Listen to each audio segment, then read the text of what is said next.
Thank you, Van. Appreciate you handling that today.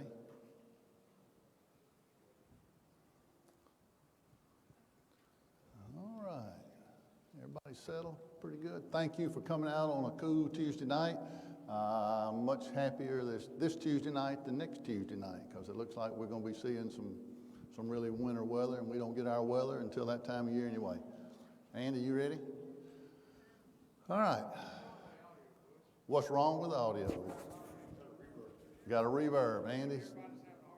All right. Well, we're just going to keep talking, and if I have to get rid of this and just use my voice, I'll get rid of it. All right, Andy, get up there.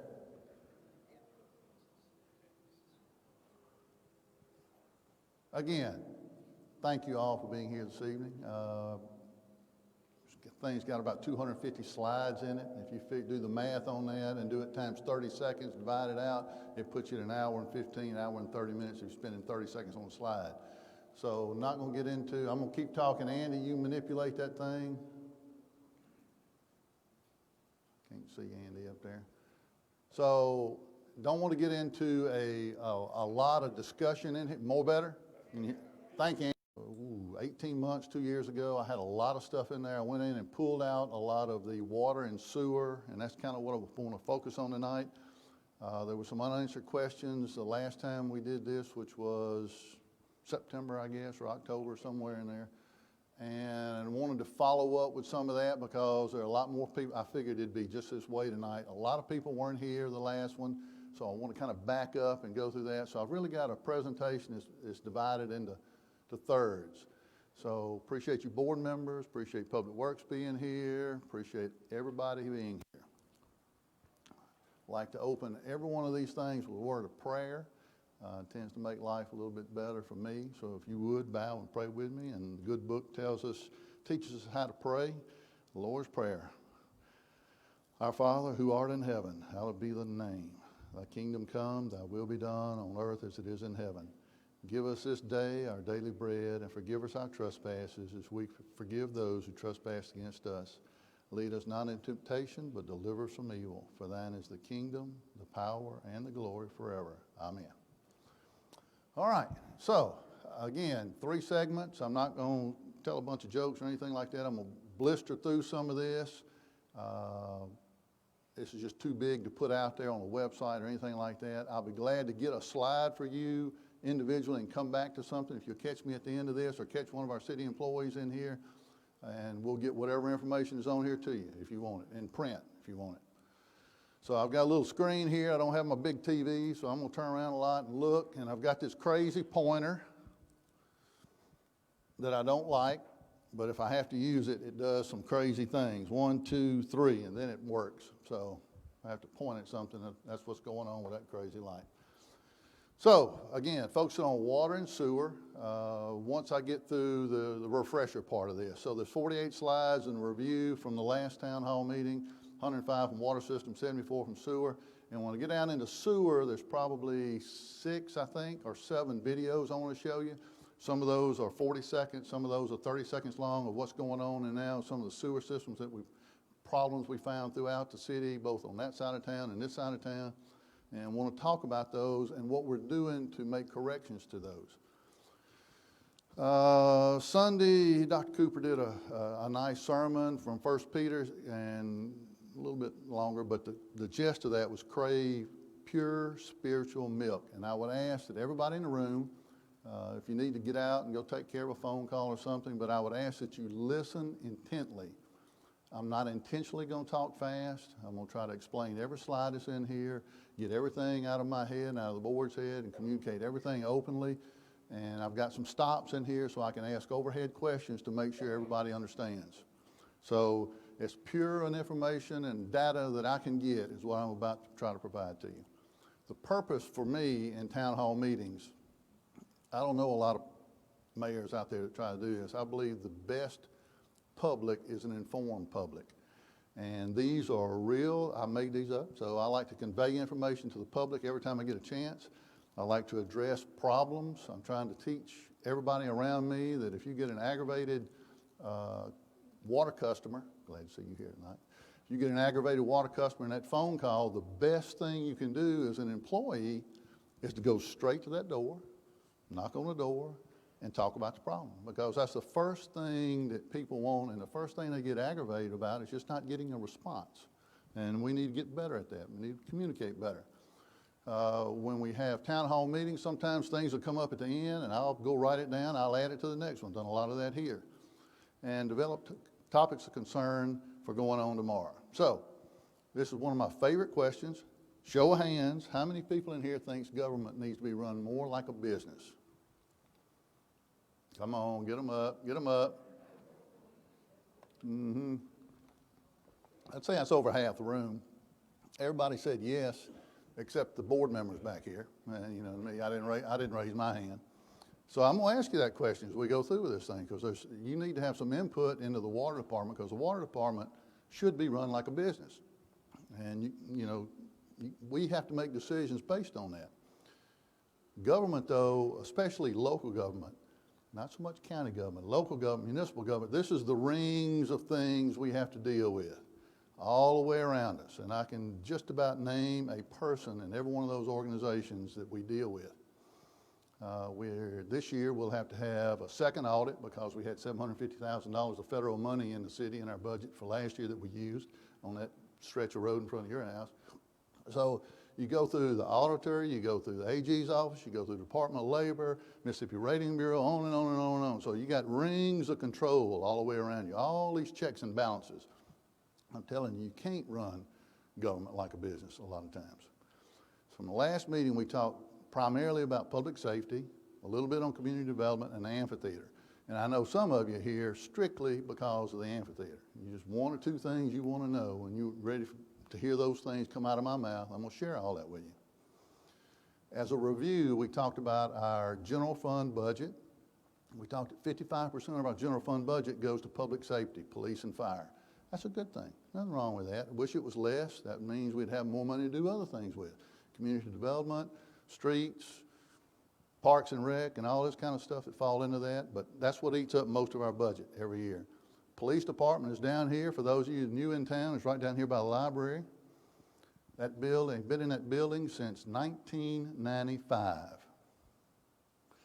They outgrew it 15 years ago. You got a dispatch center down there that's just all congested in there. It wasn't built for what they're trying to use it for. Big picture, we bought 10 acres beside us here. We'll get that paid for in another 2 years. Hopefully 2021, 2022, somewhere in there, we'll be building a new state-of-the-art police department right by City Hall here that'll carry us for 2 or 3 more decades. These guys and gals are still doing the job they're supposed to do. Brandon's the second safest city, has been for 4 years now, I think. So they are doing everything they need to do. There's 368 law enforcement agencies, if you will, in the state of Mississippi. 26 of those are proactive. Only 7 of those are accredited through the Mississippi Law Enforcement Accreditation process. So they're doing what they need to do. They're, limited resources, but doing the job that you need them to do. Fire department, we learned when tornadoes came through. By the way, Mark has helped me do this. For those of you that don't keep up with these kind of things, we get hit with some kind of storm on average every 4 years in Brandon. We're 1 year past that. April 28th was the last one, 2014, my sister's birthday. I remember it well. Cut through College Street, right through town. We are overdue for some kind of little storm. If you go through a storm spotter class, you see there's a little teardrop right here in central Mississippi. And if you ever hear on the radio or TV, Whitfield, look out. In my time, I've heard it. Oh, if you hear Whitfield, look out, take cover, because it's coming straight at us. There are calls from last year. The dynamic of the fire department is changing quite a bit. It's more EMS oriented now than it was, so I ran the numbers for this year, and it's pretty much the same. Over 70% is EMS calls, so they're doing a lot of running. We need more paramedics out there that can get there quicker. We lowered our fire rating by investing $4 million into 2 fire trucks and 3 stations. If that is an individual thing between you, the homeowner, property owner, and your insurance agent. Insurance agents, there are 639 entities out there that write policies in the state of Mississippi. If you aren't calling your agent that agent may not know that we've been rated to a lower rate, which should save you somewhere around 6% on your homeowner's policy. It's a good thing. Planning, there's been a lot of upheavals and stuff going on in Brandon. Last 5 years, 471 down at this downtown interchange, other end of town. We're beginning working downtown, the new park we built out here, on and on and on and on. A lot of times people think this stuff is just happenstance. Somebody's just making a decision and you're gone. Promise you it's not that way. There are months and years spent planning what the next thing we need to do is. And we're following that plan that the board came about, and we came together and said, we want a quality of life that's second to none. And so we're coming from really, in my opinion, financially, nowhere to somewhere. We want a higher quality of life in a city to live in. So we're planning that, and we're working on it. And hadn't done a comprehensive master plan in 8 or 10 years, accomplished that, a downtown plan, sports feasibility study, amphitheater, parks and rec, and learning how all that does. And we go out and find experts to teach us. These aren't our ideas that we're enacting. We're paying people, professional people for this. So a lot of these plans, this plan won a national award last year. This is an old Shiloh Park.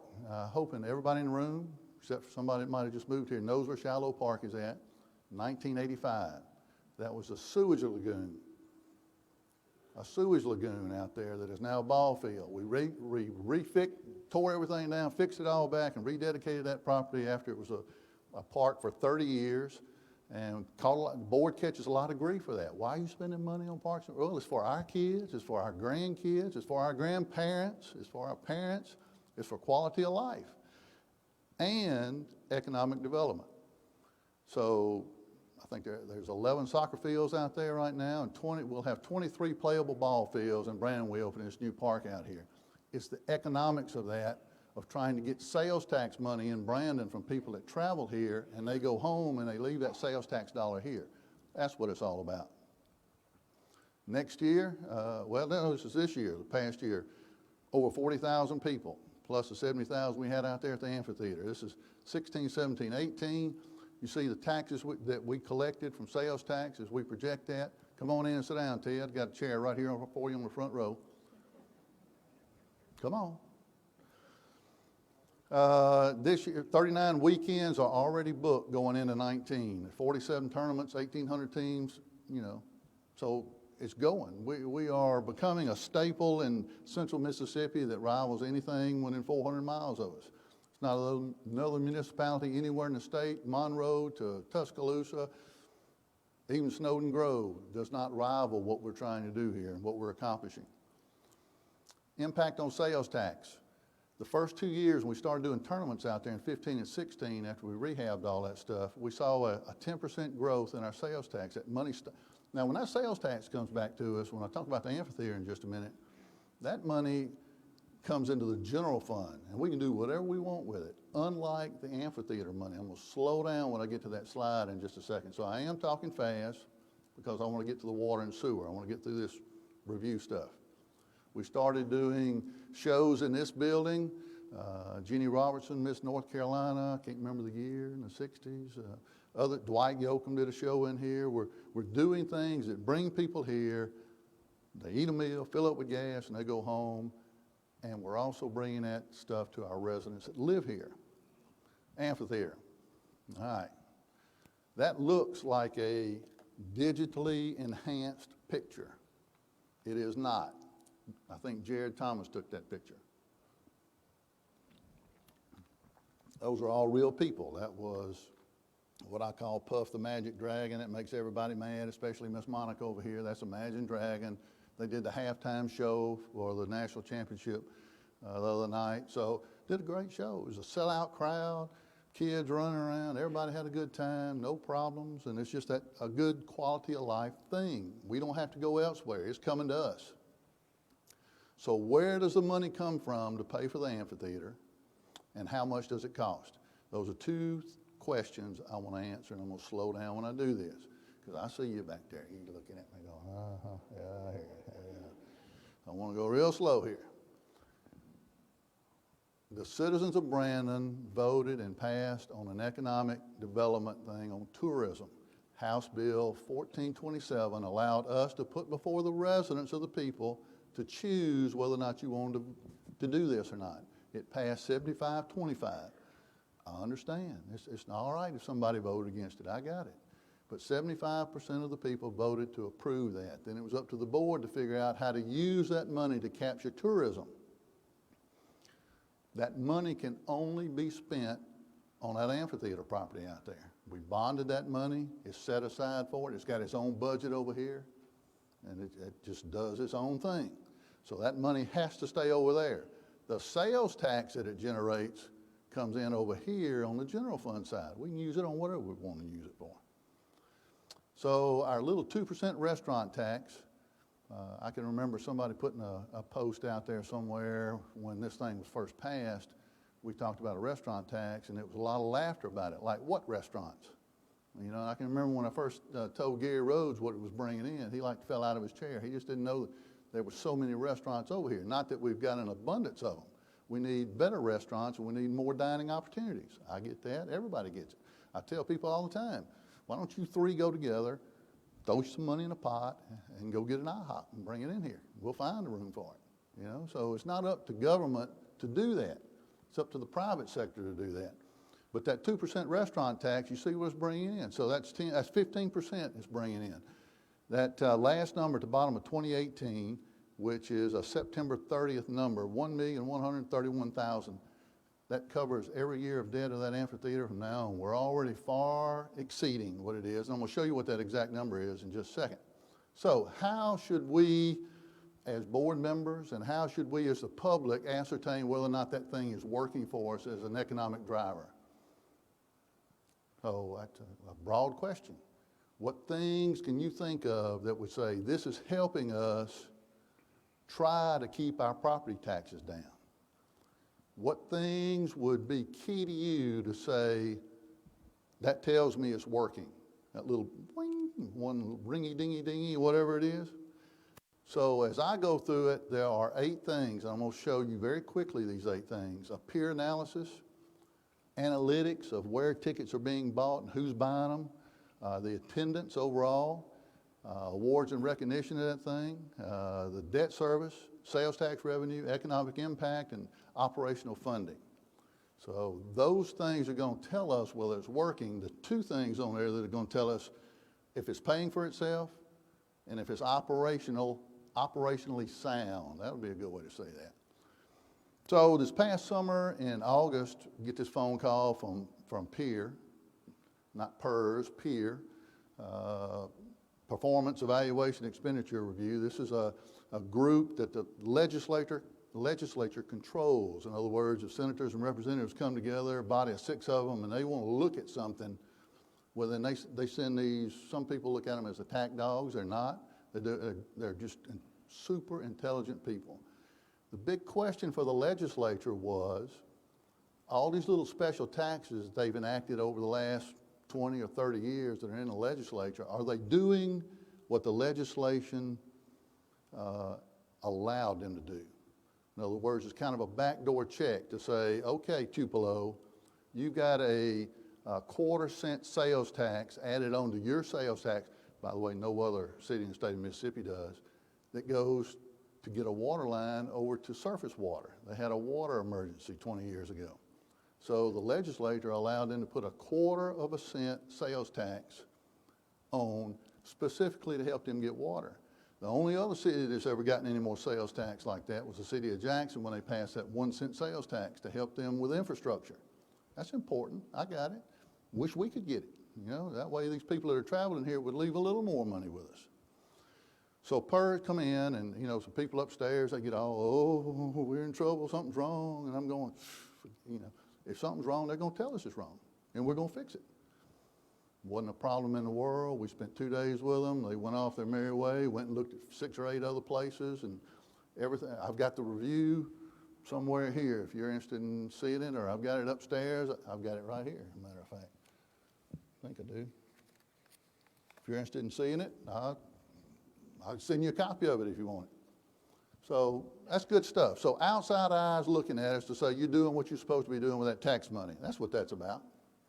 Second thing, analytics. Where are these people coming from? Well, there were 47 states supposedly that a ticket was bought in. Now, you got to be honest with you, I think some of that's robots out there that's selling tickets. You know, somebody in Washington State that's got some electronic deal and they're trying to sell a few tickets. But 30% of the people that came to the amphitheater were from out of state. That's a big number coming to Brandon. That's a good number. I got it. They're staying in hotels in Pearl. Okay. Sooner or later, there's going to be a hotel built here because somebody's going to try to get between those hotels and where the people are. That's how that works. Same way it goes with restaurants. This thing had to prove itself. Now, I've had a lot of people ask me how well this thing performed, and I use the analogy of the AAA auto. Everybody knows what that logo looks like, AAA, AAA. This thing, from artists that we interacted with backstage, from you just name Hank Williams to whoever, Alan Jackson, name them. They all said the same thing. The Red Mountain Entertainment folks, all the agents we interacted with, the ticket sales, the amount of money, which you'll see in just a second, it exceeded everybody's expectations. MDA almost had a baby over this thing. It was like, holy cow, we didn't have any idea. And I said, well, we've been telling you for 2 years, you know? We've been telling you. We studied this. We went all around. We looked at several other places, the Wharf, Tuscaloosa, Snowden Grove. Well, anyway, we built something that is a jewel for the city of Brandon, quality. So it was nice to be recognized when MDA goes, man, look at here. For those of you who haven't seen this before, number 19 in the world in ticket sales after the second quarter. Now, you got to understand, for me, the Northern Hemisphere, you know, you get up New York, Buffalo, Baltimore, Chicago, everything up north of here, really doesn't warm up by the time it warms up down here. I think we finished in the top 50 for the whole year of outdoor venues in the world. But in the second quarter, we were number 19. And we were 10 ahead of Tuscaloosa and the Wharf. Those two existed for 11 and 9 years. So it just says things are going on. This is the most recent award that we got. Clarion Ledger says Best Live Performance Venue. That was kind of nice. I'll give you that hard copy, Marcus, if you want it. So that's 4 indicators. Peer analysis, outside eyes looking in, governmental eyes from the legislature looking in, the analytics of ticket sales and where people are coming from, the attendance, and the awards. Outside eyes looking in. Good stuff. So let's talk about debt, sales tax, economy, and operations.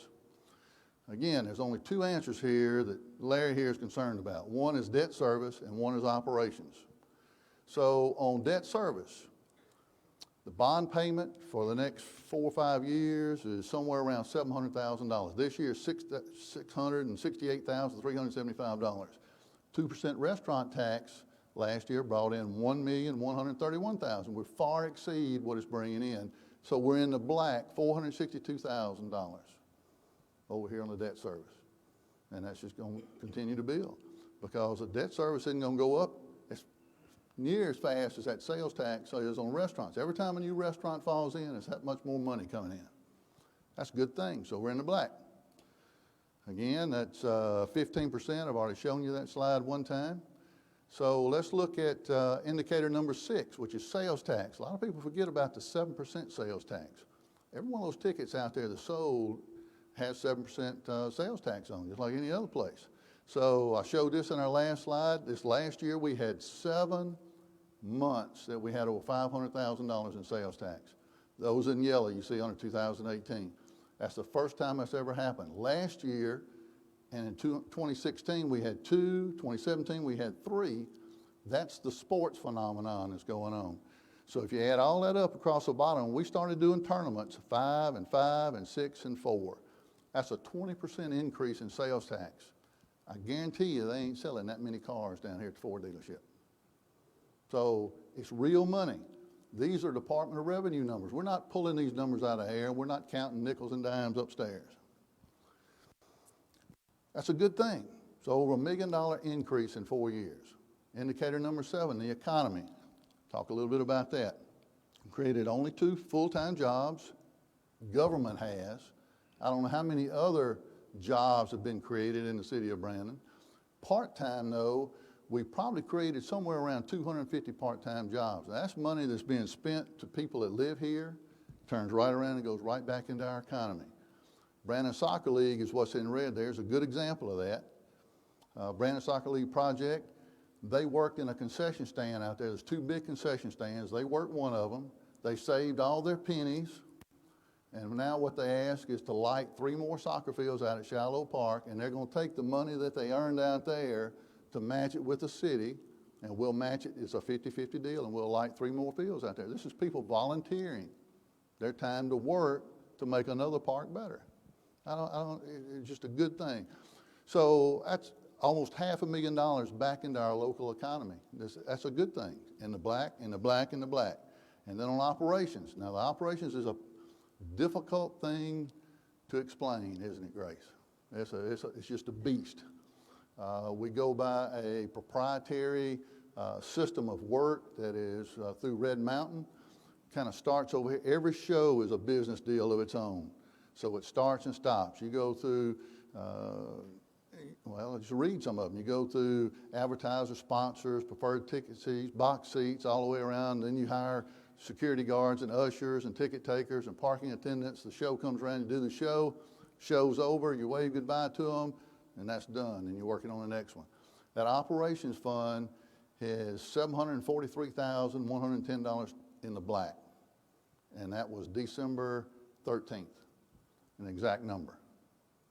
So I had to ask when I'm upstairs. I tried to get this done in December and just couldn't get it done. I'm sorry. So again, it's probably good because you got more people here tonight. So I went and looked today. That number is $757,282 as of the 9th. I'm sorry, that was last Wednesday or whenever. Point is, it's in the black. So the debt service is taken care of and the operational side is taken care of. Now the problem, not a problem, it's a good problem. We wish all of our problems were this good. What happens when that operational fund or that debt service fund all of a sudden grows and one day you're sitting here and the board's going to have to decide you got $1 million and $1 million. Well, we don't want $1 million sitting there. The board's going to have to decide some comfort level that they want to keep in there for emergency purposes. Then you start siphoning it off, doing other things with it. Now, I've already told you, you can't spend this money on anything but tourism and parks and rec. But there's plenty other. We've got renovations we did at Shiloh. We could begin to siphon off of this to pay off early debt. We could sit on this for a decade and get $5 million in here and pay off the debt on that amphitheater quicker. So the board's got decisions to make going forward. Good decisions, good stuff. This year looks like. So those are the 8 things across the top. Outside review, analytics, attendance, awards, bond debt, track sales tax, economics, and sound management. So my question to you is, what else do we want to know? Is there something else that's a curiosity that would question in your mind that thing's not doing what it's supposed to be doing? All right. Yes, sir. We pay Red Mountain Entertainment with $7,500 a month. I think that's the contract. That comes out of that fund. That's inside there too. Right? That's everything down to the pencil you're probably writing with has already been accounted for, and that's on the top of that. You have, we talked about this before back in October. You said you had 2 more concerts. I don't know what is the percentage maybe for concerts at the city? Okay, it does this all the way across. Winners and losers and winners and losers and winners and losers, because you're getting a piece of concessions and you're getting a piece of tickets and you're getting a piece of advertising and you're getting a piece and a piece and a piece and a piece, and you add it all up and that's what the end is, and it's different on every one of them. And that's why you needed 90 days, 120 days once you got past the last one to pay any bills that came in. So. What size piece on the tickets and concessions? Oh, thank you, Kyle.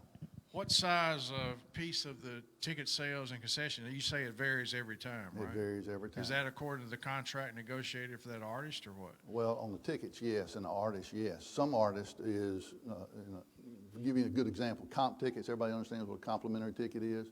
Some artists is $0. You pay for everybody that goes through the gate to settle that show and the settlement. Others, where you got a show that's going to sell 5,000, where you got a little lanyard. A lot of these artists sometimes will have family in the area, and they'll say, you know, my drummer wants 10 tickets, my blah, blah, blah wants 20, blah, blah, and all of a sudden they reserve 200 tickets, and you just don't know what that is until you get to the end.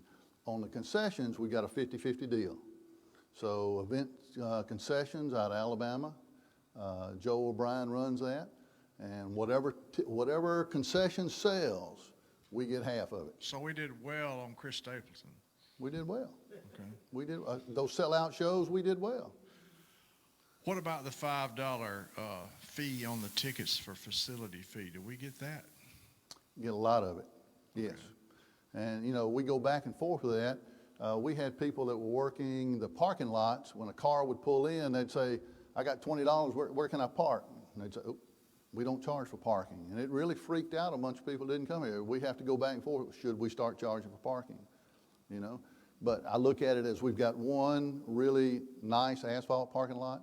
The rest, again, some of this money might go into paving one of those parking lots this year. You know, the board will have to make these decisions. But I heard absolutely no complaints, nothing but positive about the amphitheater, the that's good. concerts. Okay. Parking, and traffic control, the artist lineup, et cetera. I was just curious to know financially how we would be profiting from it. There you go. It's both sales tax. We're in the black on 2%, and we're on the black on the operational side of it.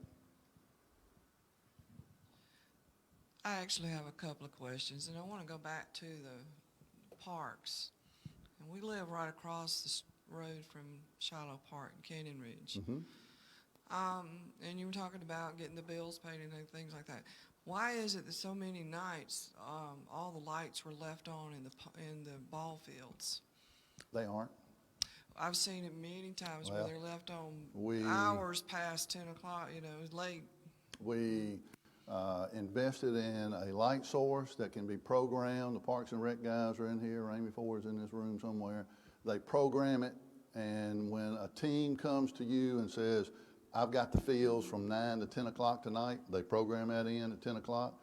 And, you know, they can't sit out there and babysit them. It just goes off at 10 o'clock whenever it's programmed in. So it's no longer somebody has to go out there and cut them off and on. Years because, you know, years ago I would see them on Oh, all yeah. night Well, that's the long. reason why we invested in that automated system. It's just like air conditioning in here. If you get too warm, you got coats on.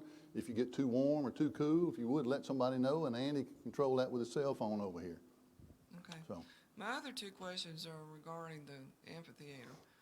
Why is the entrance to get to the amphitheater so stupid? You come off of Crossgates Boulevard, you have to turn some way, come to a stop, and then turn right. Used to, there was a way you could turn to go directly down that road that goes past that's the a jump Baptist over church. 18. That has nothing to do with the amphitheater, though. That has something to do with congestion and traffic numbers and traffic counts on Highway 18. It's the same problem we got into on Lewis Wilson on the other end of town. The reason why a restaurant won't go in that corner because they got to go all the way down to the bridge to get in and out of that property. Same way there. MDOT's trying to push vehicles away from intersections. And any way they can do it, they'll do it. And we agree with them. That crossover needed to be taken out because it was just too many vehicles there. Okay, so. Well, I just noticed that, you know, even coming in off of Crossgates Boulevard or Highway 18 or Highway 8 into Marquette Road, it's difficult to get back into it. And I just thought, you know, this just All you got to do is go to the signal and turn left. So, all right, what's next question, Judy? The money that you're making off of the amphitheater, is that going to strictly go to Parks and Recreations? It stays in tourism. The state law says that's where that money goes. Okay, so I guess there's no money set aside to fix all these cotton-picking potholes that are... The sales tax that we get from that falls in the general fund. We can use that money to do those things with. Yeah, I'd just like to take this opportunity to thank you guys for being forward-sighted in doing this. You look at the way some of the other cities around here run, and we're far ahead of that, and I think you guys really deserve accolades. This lady right here in the middle has a question.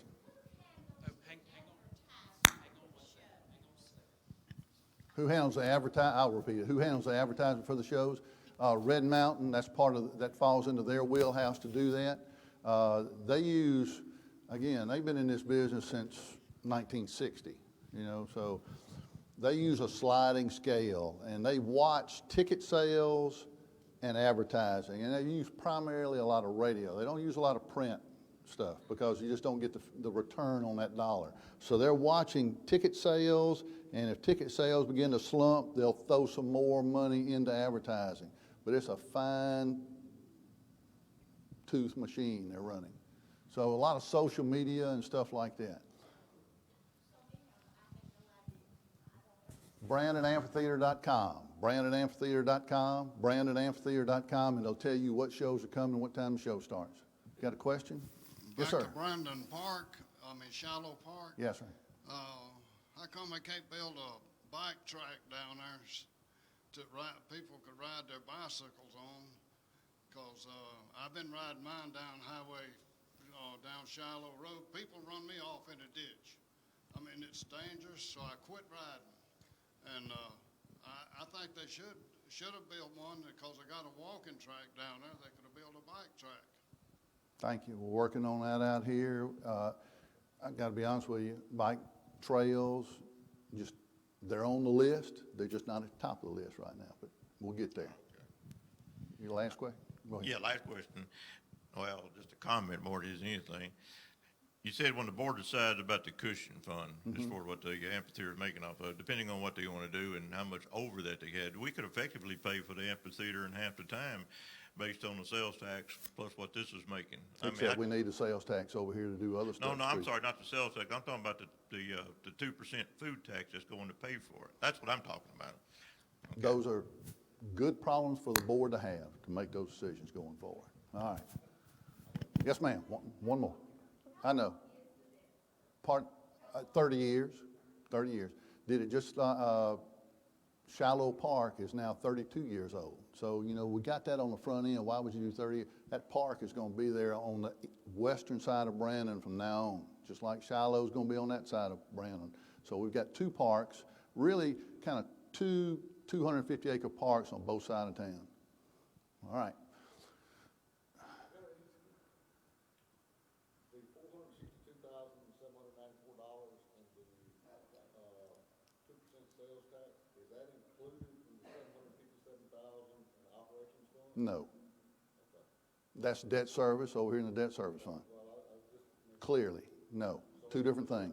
A and B, two different things. And then on the, you're saying each show is entity of its own? Is a business deal in and of itself. Right.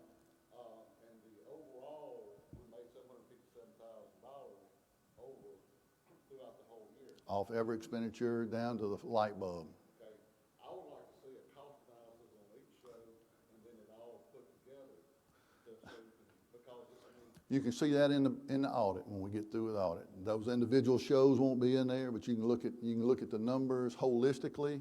There'll be 2 audits done. They're finishing up now. It should be done in February. If there's another outside external audit, that'll be done there as well. So, you know. just trying to see exactly how much was made throughout the whole year. That's it. 757,000 is where it's at today. Gross sales. That's where it's at today. It's $757,282 was in the bank right now with every bill paid that we could find to pay and then some. What did it cost? What was the expenses and what's left over? Well, I see what's left over. Okay. I got you. Okay. See where I'm going? I do. Any other question? I really want to get to water and sewer.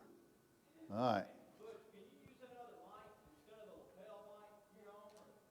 Can I use the other mic other than a rappel? Why am I mumble sound?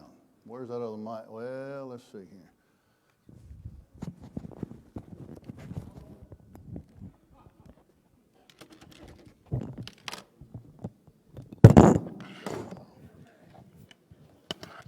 Test 1. Better?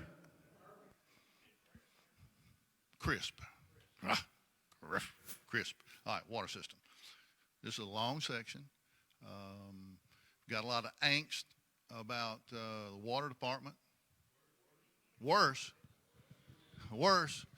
Johnny, you out of luck, brother. Worse. Can you turn this one up? All right, he's going to run up there and turn this one up, and I'll start screaming a little bit. How about that, Lou? For the moment till he gets upstairs? All right. So I want to talk through these things. Now, got a little history here to go through, and this is a long story. There's a reason why we're at this point in time in Brandon. Do the best we can do. So, infrastructure. Everybody walks around saying we need to be spending more and more. That help? Lou? Better? Okay, thank you, Andy. Quit yelling at you. Big three, infrastructure. Water system, sewer system. Andy, you good? All right, too loud? All right. And streets and roads. So streets, there's another one of these I've got in my head I'd like to get done in 2 or 3 months, but right now it's water and sewer and those utility bills. Bear in mind, when you get a water bill, it's not just a water bill, okay? Now, as we go through this, I like to say it like this. I got a lot of friends, got a lot of friends on my right. They all my friends. Got a lot of friends on my left. They all my friends. Can't make everybody happy, but I'm going to die trying. And that's what it's all about. That's what you're supposed to do when you're in public. You're supposed to try. There are 5 causes of conflict. I just want to touch on them just real quick. 5 causes of conflict between individuals or groups of people or the east side of town and the west side of town. And yeah, we still have a lot of people in this city that go, well, that's them over there. And that ain't the way to be. I'm just telling you. We got people off of 468 that look at those folks in Crossgates and go, well, that's those people. I ain't like those people. And I'm going, look, we are the city of Brandon, and the sooner we get rid of all that kind of baggage, the stronger we're going to be. My goal here is to turn every one of you into an advocate for the city. I want to educate everybody in this room that I can as to where we are. You might not like it, you might disagree, but it's where we are at this point in time. So between me and you, and me and you, and me and you, and you and you, and you and you, and you and you, our interpersonal relationships really mean a lot in a community that's professing to be a quality community. And I think everybody in this room, and everybody that we go to church with, and everybody we pump gas with, we can all do a little bit better at that. Communication. Now, I'm going to tell you, if I had a stick in here, or we can get out in this hallway, I'll let everybody in this room go out in the hallway and come back around. I'll take all these public work folks in the water department, I'll run them down this hall, and we'll put them through a belt line. I feel like doing that sometimes. These are good people. I asked them to be here tonight, you know. I asked them to be here, and they were here. They're good people doing the best they can do. I can tell you got the best employees that you can imagine. The things that you see and the things that you see on the news, these are good people. I promise. A weakness that both the city has and each department has is the ability to communicate. We can all communicate better. We need to get better at it. It causes conflict amongst departments, amongst the public, and amongst the employees. Change and rate of change. I'll raise my hand. I'll never, ever forget buying groceries at Ramey's, and I had a lady dress me down as I'm trying to get through the grocery line. Dress me down. This is when the interchange was going on down here, and the work on 471 was started. And by the way, people that just moved here and people that hadn't been here that long, where they live in Ambiance or Spears Crossing or Cornerstone, they look at Highway 471 and they say, that's always been here. You know, and the rest of us go, yeah, right. It took forever an act of God to get that going on. And some other thing going on, you know. And there's more stuff moving. But the rate of change, she looked at me and said, do you have to do everything at once?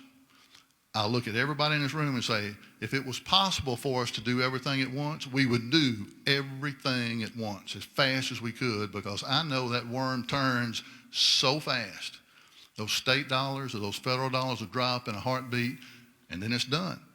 So as long as you have momentum and you can move, you better be moving, because it took us 2 or 3 years just to get the ball moving, and we don't want to lose that momentum. It's important. So that rate of change, yeah, I'll take some of the heat for that. And then I'll give the rest of it to the board back there. That's the way it works. Unemptied cups. This is back to that we're us and that's them, this is us, and I don't like you, and I don't like you, all that kind of junk you hear. Heard a gentleman recently talk about he and his wife with 2 coffee cups. They drink coffee every morning. Well, when he gets done with his coffee cup, you know, he either drinks it all or puts it down. She doesn't drink all hers. She'll take it in the microwave. Well, he doesn't like that. He'll go throw his out. So the analogy is I'm walking around with a cup, and I got all this excess baggage. You know, kind of like church life. We do this at church sometimes. You know, everybody in this room, you do it. You're guilty of it. You're human. We're all human. You walk around with stuff that you just won't pour out and say, that's enough of that. I'm going on another way. So we walk around with these unemptied cups of junk that we just drag around with us. In a quality community, we don't need any of that. And then triggers. You know, triggers, whatever. Bad health, bad day, stump your toe, whatever happens to you. And all of a sudden, something falls out of your mouth that you didn't want falling out of your mouth. I'm guilty. I've done it in town hall meetings. I've done it in board meetings. I've done it at home. I've done it with grandkids, done it with kids, done it with parents. And everyone in this room has done the same thing, those triggers. Those are the 5 things that cause conflict for each of us as an individual and in this communities. We can do better. So the water department, our water system is one of those things causing conflict. We need to understand what it is and how we got to this point in time in Brandon, Mississippi. So it was first chartered in 1909, A.J. McLaurin down there, and what I put in red in that original document that Matt Dodd found more was Corporation for Pay. In other words, there was a water department started in Brandon, but it wasn't a public entity. In other words, we're going to pump water out, and some of us going to have it, and the rest of you ain't. Just the way it's going to work, else you're going to pay a lot for it. So that's what it started out for. It was 100% privately owned, and it was for profit. So I'm getting us to a story here where I'm going to start showing you some pipes in just a minute. December 1st, 1936, the rates were $2 a month for the first 4,000 gallons. Pardon? Go back to that. Oh, well, had a dear friend one time when 1,000 years ago, seems like, I said that I'd like to go back in time, and he said, no, you don't. Yeah, well, you don't want to go back. You don't want to go. We're spoiled. I'm telling you, society, everybody in this room is spoiled rotten. Me too. Whole society. So, our water system. There was a water tower on the corner of North College and Government. And that was a picture of it. So, you know, that was a snow day that picture was taken. That's a standard picture. You see that picture a lot out there. That book came out of the Pictorial History of Brandon, Mississippi, and I just named that. Billy Fox doesn't know it, but I named it for the love of Brandon, Carol, and Billy Fox. And I know you got some more of those books stored at the newspaper, don't you? By the way, if somebody would like a pictorial history of the city of Brandon, $60. And you would enjoy looking through it very, very much. So that picture was taken. That tells us that, I don't know when that water tower was at. We're still working on that, but 1939 is when it was there. Now, this is a private system. In 1948 is the first time the city government owned the water system. January 22nd, 1951, we bought the first 50 water meters, 24 to be delivered July 1st, 1951. Probably installed and started using them in 52. I say these things to say we've still got some of that original infrastructure in downtown Brandon. No, this is not Lou's colonoscopy back there. It's just not. I don't think. Might be, the man said. We still have these ductile iron pipes downtown, and it is a real problem. You know, originally, after the war and everything was burned and had a new courthouse, well, they saw the need for a water system, and they built a water system for downtown to protect things like the new courthouse that was built, and then it burned in 1924. You know, it's just you didn't have the building construction that you need to have to salvage that. This if you're thinking this is something that was dug up just to talk about, it's not. This is a repair made to try to keep water going on Dining Street so that we've got water over to the Methodist Church. This is that 6-inch main that you and I have talked about. You can imagine how much friction loss you're losing in that thing.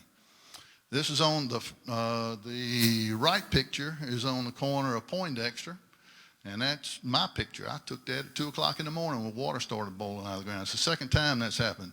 That old water main runs across there, runs up toward the interstate.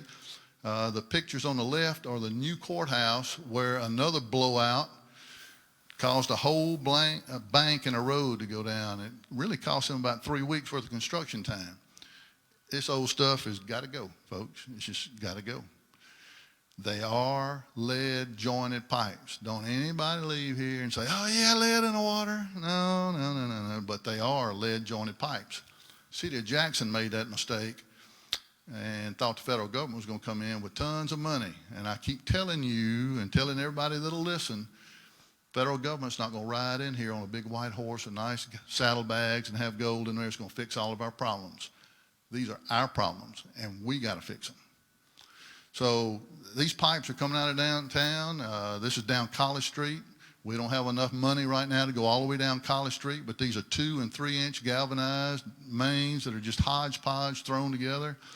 We do have $2 million, and we're about to begin, hopefully later on this year, with replacing some of these mains in this area, crossing under 80 up and down Felicity, Black, Poindexter, Timber Street. And what we're trying to do, I'll show you in a minute, we're going to put a new water tower on by the interstate on North Street, and we're trying to connect the North Street well and the pig well. The pig well is because that was a Piggly Wiggly years and years ago. Call it the pig well, behind Ramey's. We're trying to put those 2 wells and a tank in between them so that we've got good water going up there, and I'll show you that in just a second. Now, for those of you that live in Crossgates, and you see all these old pictures of stuff in Brandon, all that old decrepit stuff, that's none of my business, that's on that end of town. These are 2 water mains, and I'm not going to say that it was cheap stuff. It was the best they could get in the day when Crossgates was built. Huntsman Cove in November and Fox Glen Circle in September. Both Fox Glen Cove blew out on a Sunday afternoon. Huntsman Cove blew out on a Friday evening, late about 4. This is one of those. This is a saddle on here. And what's going on with these things is that pipe flexes. Now, Mr. Mechanic, what kind of wrench should you use to tighten those bolts down? No, you're not cutting it loose. All right, if it was brand new, what would you be putting on it?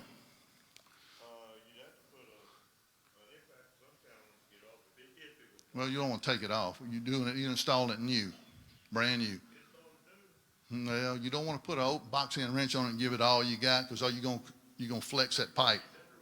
Huh? And that's what happened in these places. So as that ground moves and expands, and ground does move and expand, you're going to see more and more and more of these things happening in Crossgates. We'll fix them as fast as we can.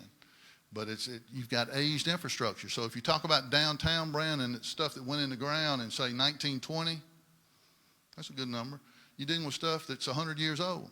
In Crossgates, you're dealing with stuff in a lot of places that's over 60 years old. Sometimes, it's just, we got infrastructure that's aged.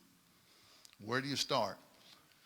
Went to a power lunch I appreciate CEO Haley Fisackerly giving me these. It was a good conversation he had. There's two sets of slides I'm going to use on his in here. This was in December, so I'm sitting there listening to Energy, the CEO of Energy Mississippi, go through, and he starts talking about aged infrastructure. And I said, well, I don't know, I'm building a water presentation. I'm talking about aged infrastructure. They're actually tearing down power plants because they're so old. You look at these, 52, 43, 67, 59, 50 years old. Our power plants on our grid are becoming aged, and they're going to have to start tearing them down. We've been having problems in Brandon with power going to Cornerstone from this substation down here, because that stuff you see hanging in the air don't last forever. It takes maintenance to keep it up. Our water system, we have 10 water wells now, just brought one online a few months ago, 4 water towers, over 173 miles of water lines, and 16 miles of water lines outside the city that these guys run roughshod over all the time. Our water wells, now look at where they are. We had 3 old wells, and I'll show you in just a second, over here around the lake, put in a new one back up on the hills, Cane Circle, Marquette, Pig Well, 468, North Street, and Overby. Look at where those are, and then look at this next slide. If you break the city up into quadrants, you see there's a northwest and a southwest, northeast and a southeast. Our growth has been to the northeast and the southeast. We got to get some water out there. So as I go through this and I talk about water meters and I talk about new water wells and I talk about new water tanks, we can't build them fast enough. That's what I can tell you. So we got to get water everywhere. And at the same time, we got to go back and protect that old stuff that we got on the other side of town. Can't leave it abandoned. Now, I made this thing, and it's tried and true. I see Matthew back there grinning somewhere, Matthew Miller with Guest Consultants. Extremely helpful, a lot of data. I built this so that I could understand, and I gave it to Public Works, and everybody says, where'd you get this from? And it's a way to look at every well and how they're working together as I began to look at what I was getting from the Department of Health. The Department of Health gives us numbers every year as to our water capacity. 3 events happened in 8, 9, and 10. We rehabbed the pig well. We almost lost it. I know it's unheard of, losing a well, but it does happen. New well came online on North Street, and the Poindexter Street by the fire station died. It's gone. It's capped. It's out of here. One event happened in 2013. We got a new well in 468, and we're growing faster than we can keep up with the pace. And fire department, police department, public works, it's just we're growing so fast we can't keep up with our own growth. I tried to take that and put this in terms that were easy for everybody to understand. You go from 1999 to 2007, it's kind of a 7-year stretch where if you look at those blue bars, it comes up and all of a sudden we're at 90% of capacity. Where we need to be is below 80% of capacity. That way we can take down a well and we can rehab it and do proper maintenance on it. Right now we can't take a well out of the system. So then you get up to 2007 and you get a new well in. That's great. We made it 5 years before we were back up to 90% of our capacity. Our capacity is how much water we can flow every day. And now we're at 3 years. We just brought a well online. So you see over whatever that is, almost not even 20 years, we've gone from 7 years to 5 years to 3 years, and I can already tell you we need another well right now. It's probably 2 or 3 years down the road before we get to it, unless we get into an emergency. All those same numbers that you see up there. Let's see here. There we go. Number 1, the question is, we lost that well. Look at the age of our wells.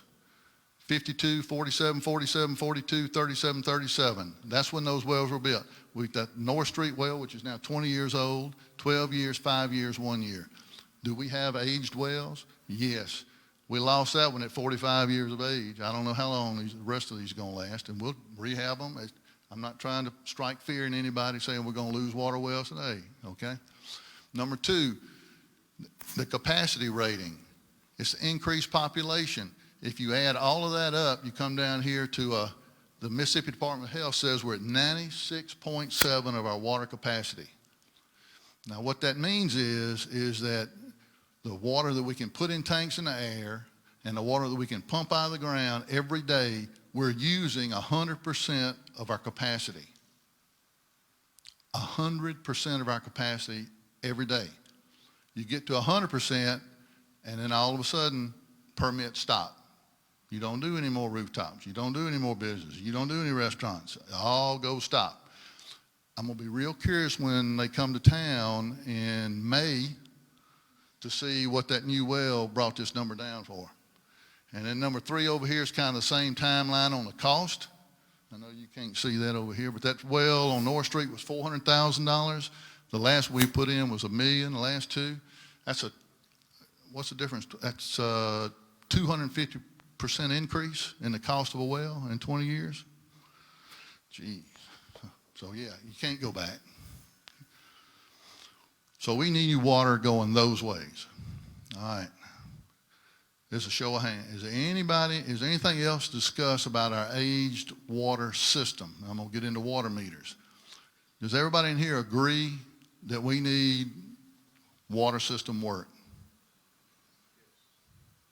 Is there anybody that doesn't? Yes, yes. That's a great question. We went over here. There were 3 old wells. The first well put in on this side of town was by the hospital, called a hospital well. Then the second one was put in on the Lake Bend side, and then the third one was put in on the chamber, behind the Chamber of Commerce, the reason why it's called a chamber well. Those are 3 shallow wells down to 700 feet. The new one we put in is down to 1,200 feet. So we went down to a different aquifer. So yes, there's a strong aquifer to get to down there. All right, so we're all in agreement. We need more water. Please understand, it's not as simple as walking out of here and picking up the phone and calling the Mississippi Department of Health and saying, you know, can you loan us $1 million? It just doesn't work that way. It takes about 2 years to work through this process that you see up here. Step number 4 being the most important one.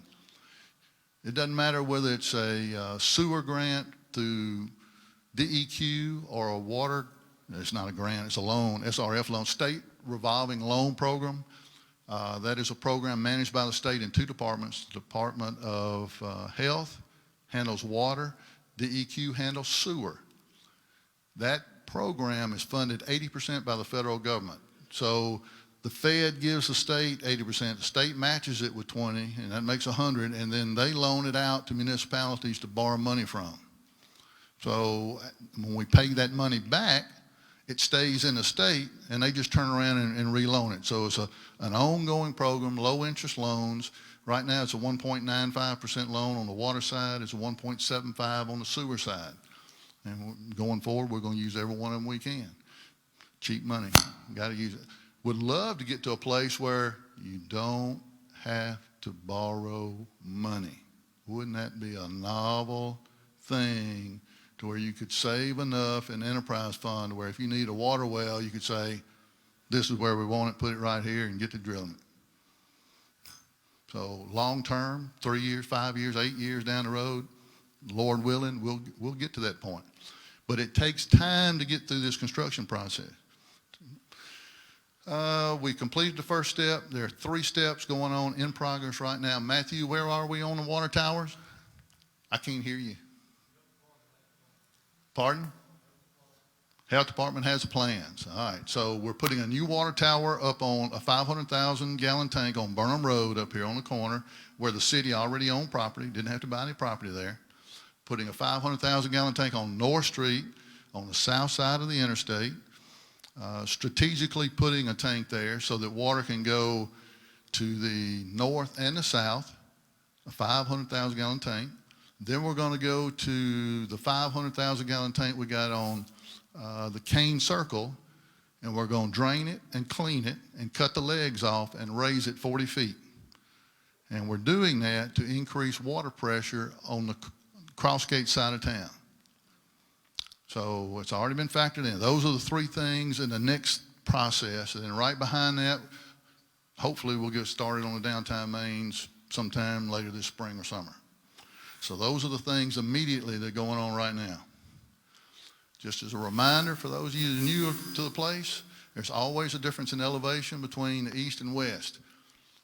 Going back through the minutes with Matt Dodd, I've learned that the city of Brandon actually is a hodgepodge of 4 different water systems. The first one was the East Brandon Water, was an association, East Brandon Water Company, and the city bought that and the Ponderosa water system at the same time. Then later down the road bought the water system in the 80s down off of Hebron Hill.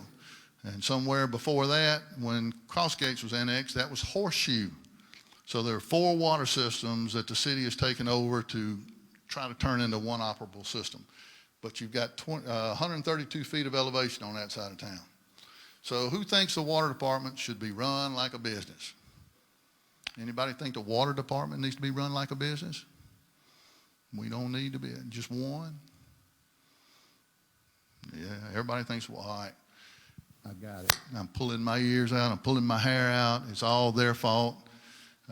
Billing cycles, we're going to talk about that. We're going to talk about billing accuracy because of bills that people are upset about. We're going to talk about the cost of water and the cost of West Rankin. What in the world is West Rankin? I want to go back in time to the Romans.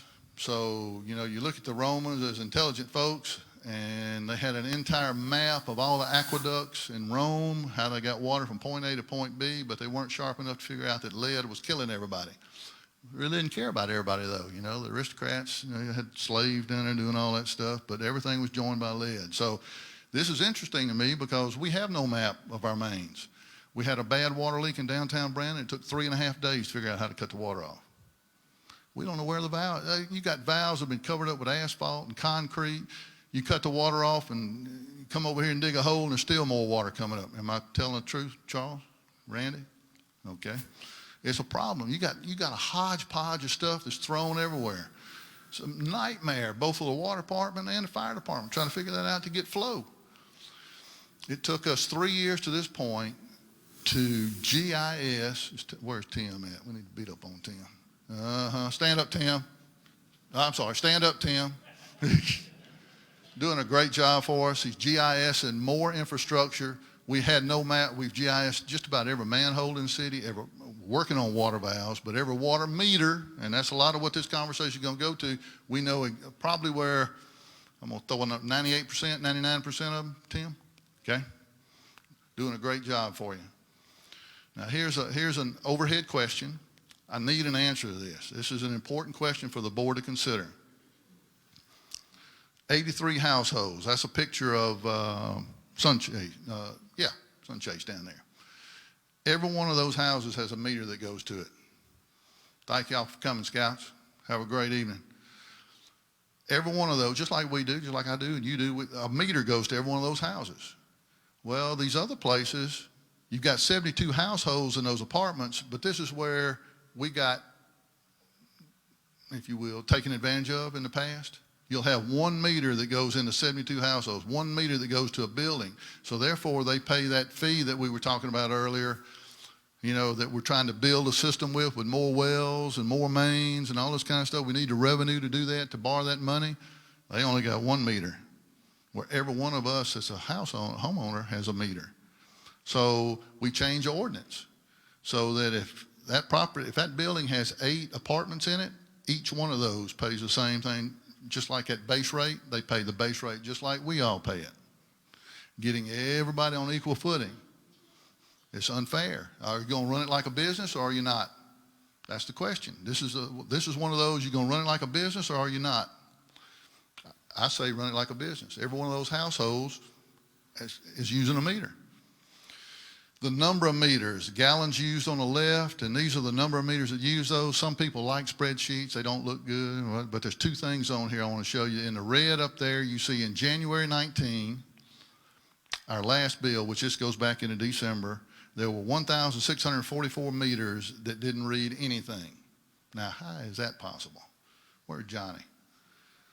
Johnny, Mr. Banker, I need you up here on the front row. I'm serious. I need you and a calculator up here on the front row. Mr. Banker, you better find another banker come sit with you then.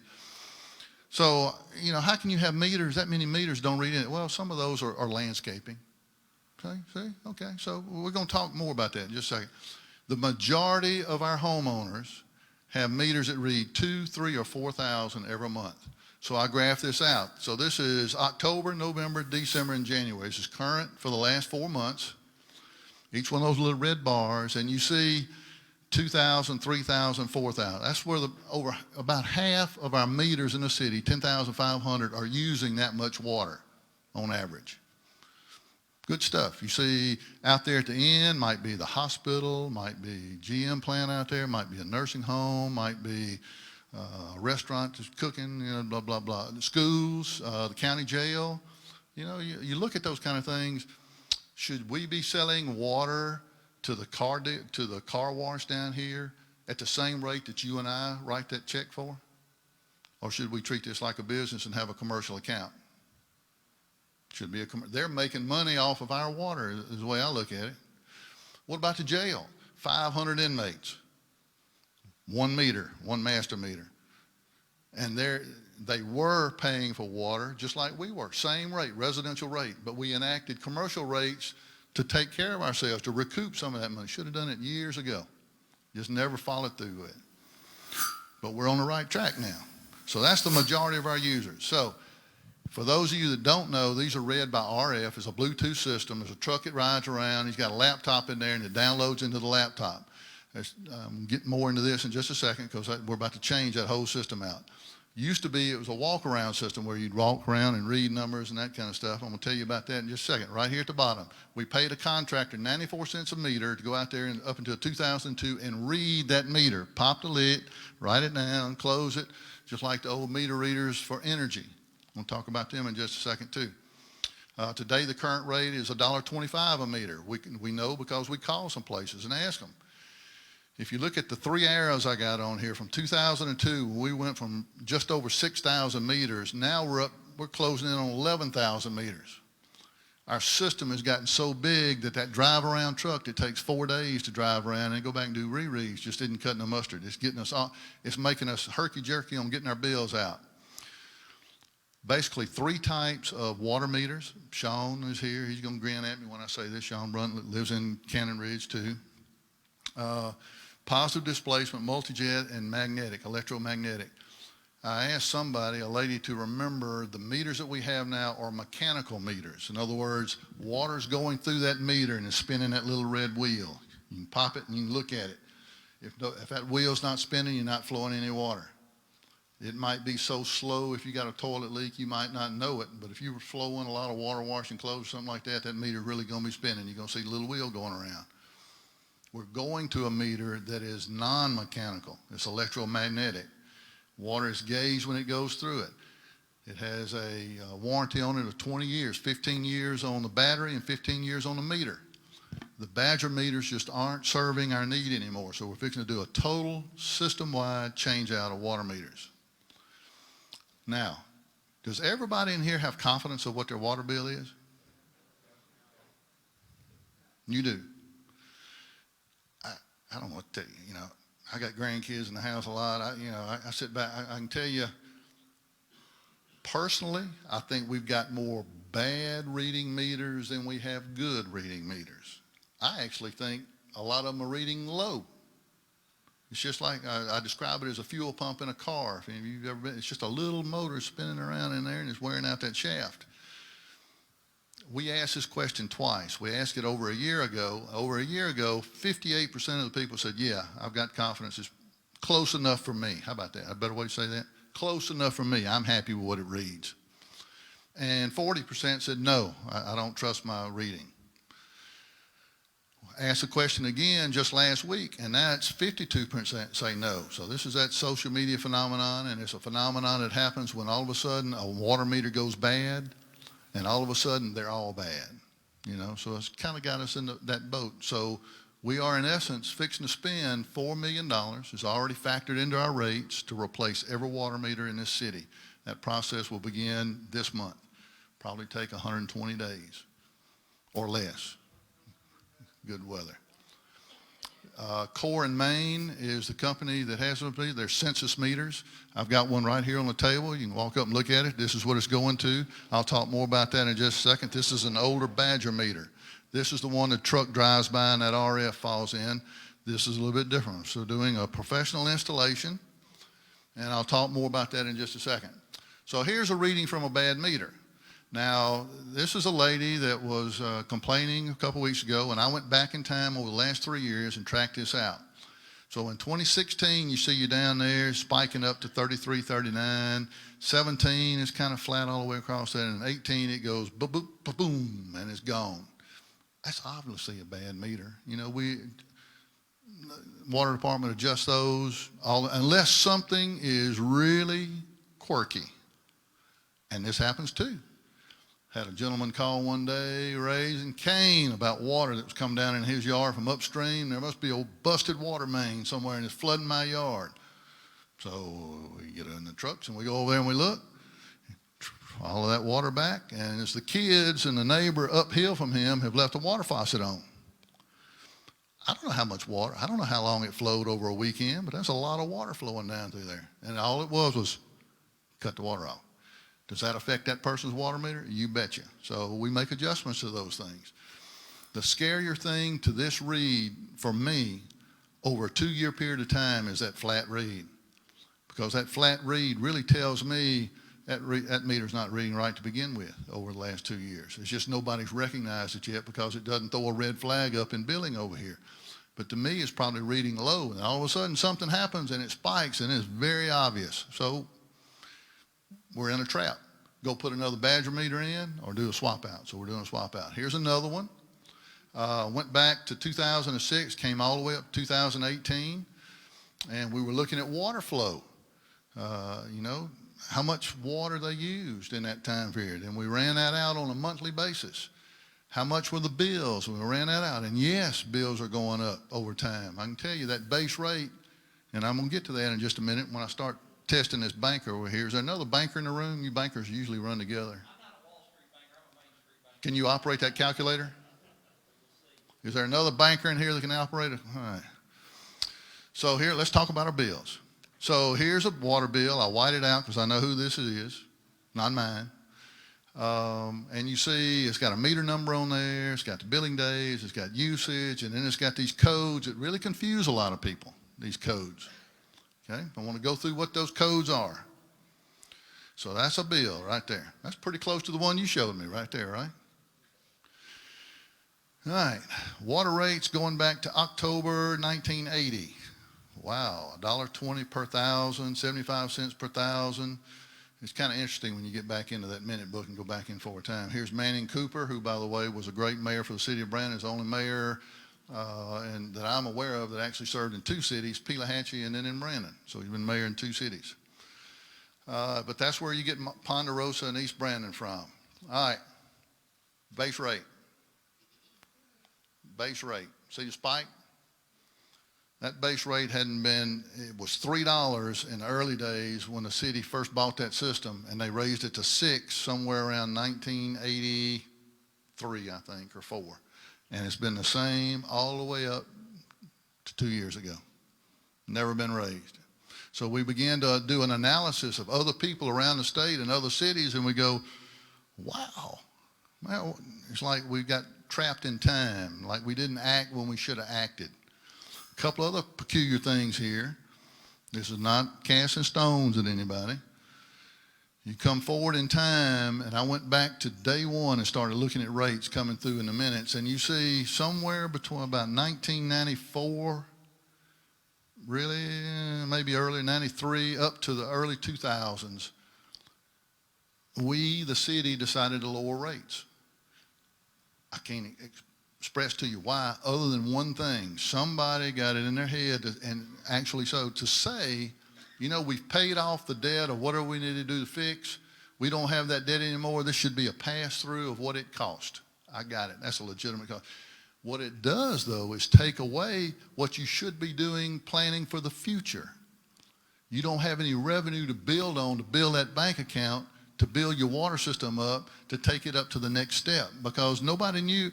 No, it's difficult looking forward 10 years, 20 years. Imagine trying to look 30 years down the road. It's almost impossible. It's almost impossible, but you got to try to do it. It's easy to sit here and throw stones at somebody 20 years ago. That's easy. That's armchair quarterback stuff. But it's hard to look at what the direction we're going. So the rate per thousand, you lowered how much you were charging for water, and it really devastated you into 2010 and 15 and where we are today. Same thing on West Rankin. It went into effect in the 80s. Flat line, and all of a sudden you cut the bottom out, went down to 50 cents a thousand to treat it. 50 cents a thousand. And when it came back up, so when it spiked, I can tell you that spike in 2010, 5 years ago, I became mayor, city of Jackson, raised our rates. I can't get the exact dollar figure out of my head. Several million, I want to say $4 million.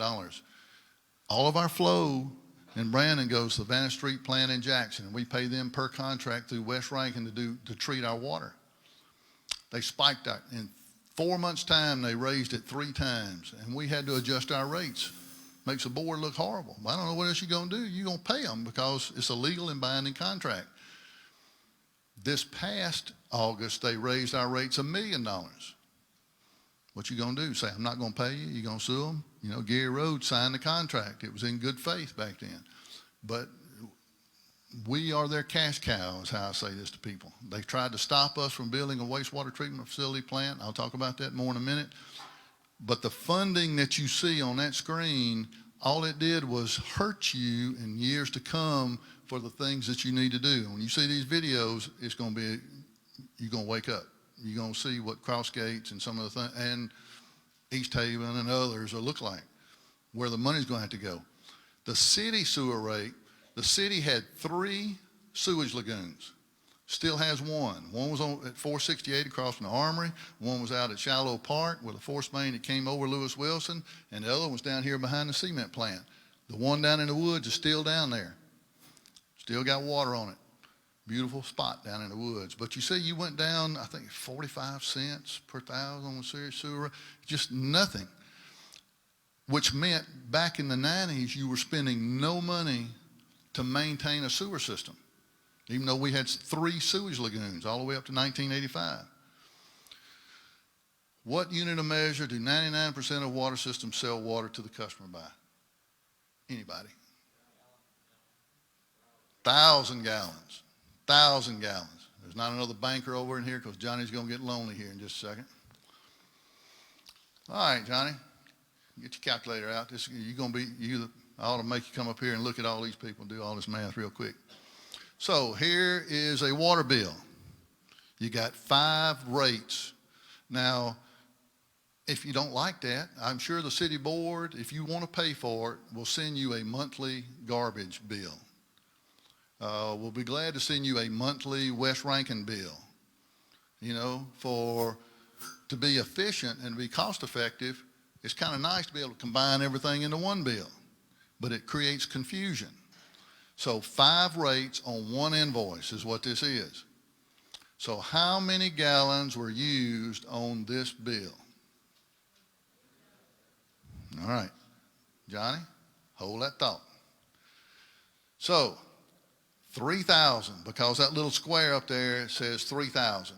How many gallons were used? 3,000. So the correct answer then is A, B, C, D, or E. It is all of the above. It is E, and I'm going to show you why. And Johnny's going to do the math, Mr. Banker over here. Where are our rates and our base charges? We've done an analysis on this. You see those above us or ahead of us. We're falling in there between Madison and Pearl. I'll be glad to give that to you as a hard piece of paper if you want. Kyle can print multiples of these if you want them. Be glad to email it to you if you want us to email that to you. So, Johnny, example 1.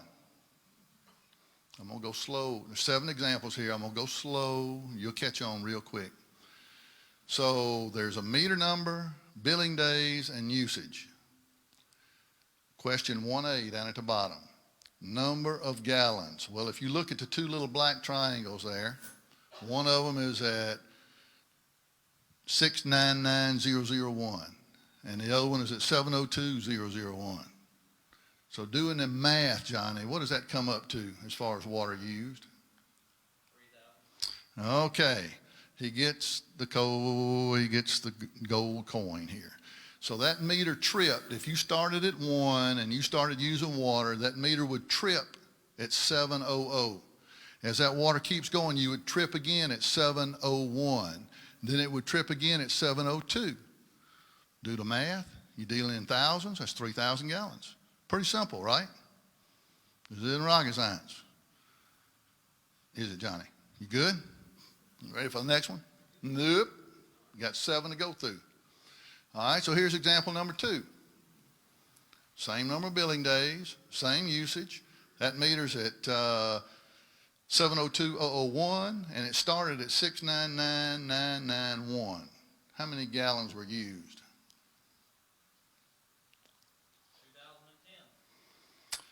2010. All right. But we billed for 3,000. Oh, my Lord. Call the state auditor's office. We're stealing water.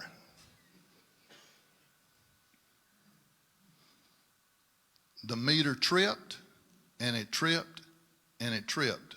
You read by the thousands. So even though you only used 2,000, you got billed for 3,000. Now, when it tripped that last time, that means you got, 990 to go that you've already paid for. All right, Johnny, you ready for number 3? Man, you're batting 1,000. All right, same number of billing days, 3,000 used. That meter started at 699,001 and it ended at 702,991. How many gallons were used there, Johnny? 3,099. So it tripped, and it tripped, and it tripped. But this time you used almost 4,000 gallons, but you only got billed for 3.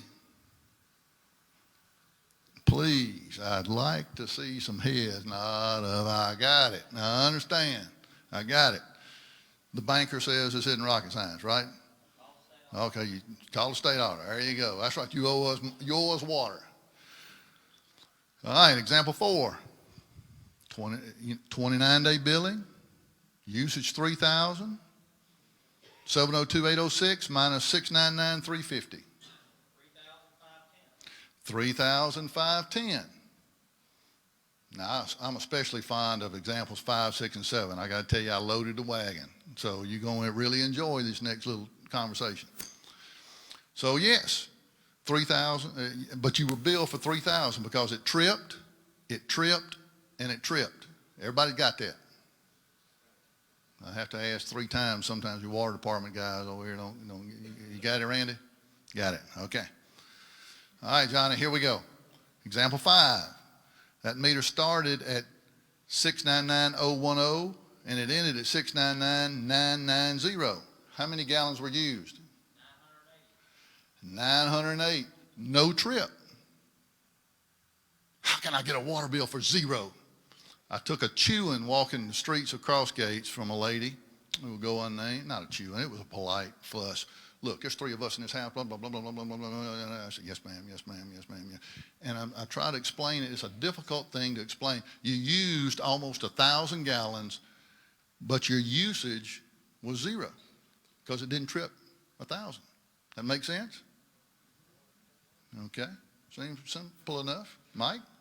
Okay. You ready, Johnny? All right. Example 6.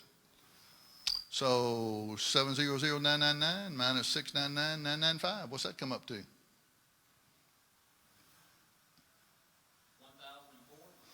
1,004. Man, you really are a banker. You just got one or 2 more tests, and we're going to give you a certificate. So it tripped 1 time. So you used all 1,000, and you got billed for 1,000. Now, a second billing variable, which I'm going to talk about in just a second, is cycling. We kind of got this straight. Sometimes we had a lot of consternation going through billing cycles. But let's just say it was a holiday in there, and all of a sudden you stayed home an extra 2 days or 3 days. There's an extra weekend in that billing cycle or something like that, which our billing cycles are fixing to be very consistent in the near future. But let's just say it went to 31 days instead of 29 days, an extra 3 days in there. So here you go, Johnny. Example 7. Do the math.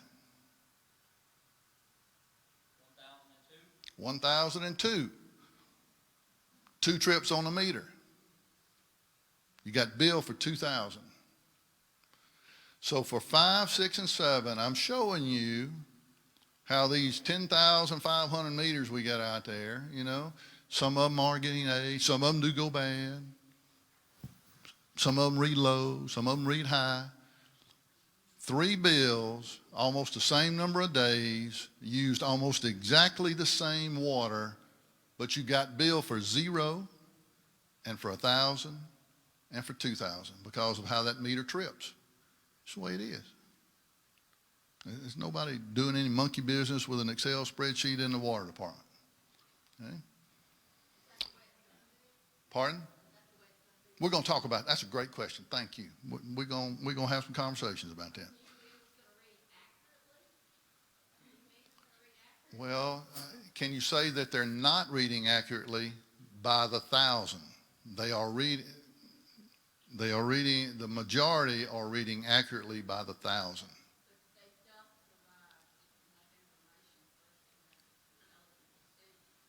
Okay, we're going to hold that thought. So that, another thing that really, and I mean, it took me a little while to grasp it, and this was more than a belt line. This was get sticks and 2x4s and beat them up.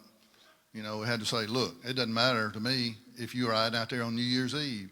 We want some consistency, and when that truck is running the streets, we don't want a billing cycle that is 42 days and another one is 28 days. That's these early days you see in 2015, these cycles. Because all that does is mean it's like I put an extra week in this time, and I'm doing a 3-week and a 4-week, and it's just, you know, especially for senior adults, it's just tough. You don't need that. So we fought. Well, we didn't fight that. A lot of those folks ain't with us no more. You know, you do job or you can't. Sometimes you have to have those conversations with people, good people. And sometimes you can't do the job. We've got to find somebody that can. So in 16, we spent a lot of time getting people trained. In 17, you see it begin to smooth out. So 18, those were our billing cycles, nice and flush. So really the only crazy things that jump in there now is when a meter is really out of whack. It has nothing to do with the billing days. It's really a bad meter going on out there. So 2 variables, metered usage to 1,000 and a number of days in the billing cycle. Is anybody that doesn't understand those 2 things about our water bills? You can have a bill that has 0, 1,000, 2,000. And if that applies to that, you can also have a bill that has 2,000, 3,000, 4,000. Same thing. Same, you know, it's just how those meters trip. Okay. All right. Upgrade. The new system that we're going to, we have purchased the software to be able to do this internally in Logix, our business system that we use. We have purchased the software to be able to get down to 4 decimal points. There is going to be a conversation that the board's going to have about how low they want to go, because then you get into arguments of all kind of stuff. The potential here is you could get down to the ounce, but you open yourselves up as homeowners for a lot of, you know, consternation in that too. Leaving, you know, I fuss at Pam now for leaving the sink on. I come behind her and close it off, cuts it back on. So, do we bill by the gallon? Do we bill by the tens? Do we bill by the hundreds? This is going to have to be a conversation that the board's going to have with the water department for us to come up and with expert people that are putting them in, Core and Main, of what the best thing. Maybe it's better that we bill by the 100. But we'll have that capability to do that with these meters, okay? And we'll talk about that in just a second. So I'm glad you asked that question. I got 4 or 5 slides, maybe 6, to talk about water quality versus value. Which do you think is safer to drink? I know we got a lot of health nuts in here, or healthy people. How about that? Not health nuts, but healthy people. Yes, ma'am. Number A. So municipal water is safer to drink than bottled water? Well, I don't know. Does everybody raise your hand? Which one's A? Which is municipal water? This city. Yeah, yes, it does matter. Okay, hands down. How many think bottled water is better? Okay, you're the ones I'm working on here. All right, here we go. So I guess you had about half the room that was not timid enough and raised their hands. About half people wouldn't do it. So I've used these slides before. I got this idea from Dr. Jason Barrett, Mississippi State Extension Office. He did this one summer down at MML. Tap water versus bottled water. Disinfection required? Yes and no. Confirmed E. coli and fecal coliform banned? Yes and no. Bacteria tests per month? Hundreds. These guys, every day of the week, they're out there checking water mains if you see them. That's what they're doing riding around. Oh, I'm not done with you yet, banker. Don't be running off. Must filter to remove pathogens. Must test for cryptosporidium. Now, see, you didn't even know I could say that, did you, Marcus? Can you say that 3 times fast? I wouldn't worry about it. Point is, tap water, municipal water, is being tested and comes under the scrutiny of EPA through the Department of Health to us. And I tell you, the Department of Health is on us, just like DEQ is on us, and just like they should be on every city. It's our safety. Operator must be trained, yes. Must test, yes. Must use, yes. Must report, yes. Consumers have a right to know, yes. It's published in the paper every year. Water quality, yes, yes, yes, yes. Bottled water, no, no, no, no, no. So you'll have to decide for yourselves which is better, tap or bottle. You make that own decision based on what your research. Go Google it and have a good time with it. So value. Let's talk about the value of water. Somebody's making money on water.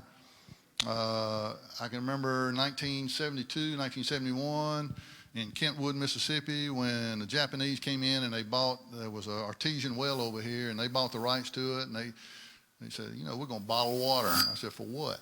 You know, for what? And marketing has convinced the U.S. population that municipal drinking water is unsafe in that regard. So when you go back here to this Coke machine in the back here, and you buy a bottle of water, this is $1.50. I just bought 2, you know, just because it's convenient, not because I need it. I drink tap water at home all the time. But you go in the store and you see this. So let's talk about water value for just a second. Should Brandon sell water for a penny a gallon?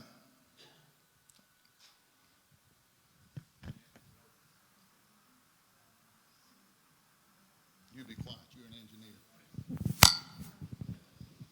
So that's a nice round number, penny a gallon. I mean, I just showed you here, it's $1.29 from Kentwood or Abita Springs for a gallon. I guess that plastic jug is worth $1.28 or something like that. So we asked that question online. That was one of the questions. You know, 40% of the people in that online questionnaire said, yes, we ought to sell water for a penny a gallon and make billing so much easier, Mr. Banker. So much easier. Count them Abes. So when you begin to look at it, though, tap water per thousand on your bill that you have is $2.20 per thousand.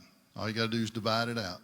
Divide whatever that is on a water bill into usage up top, and you'll get $2.20 on water. Divide it out on a bottle of water, 16.9 ounces. It used to be 20, but the bottles are getting smaller, just like hamburgers and French fries and everything. The portion's getting smaller. It's the same way with bottled water. So I stopped at the Shell station on the way home over the holidays. I said, I just want to make sure I get this right in my head. And I bought a bottle of water. Well, there it is, $1, 7-cent sales tax. Bought it on December 22nd. So how much is charged for water?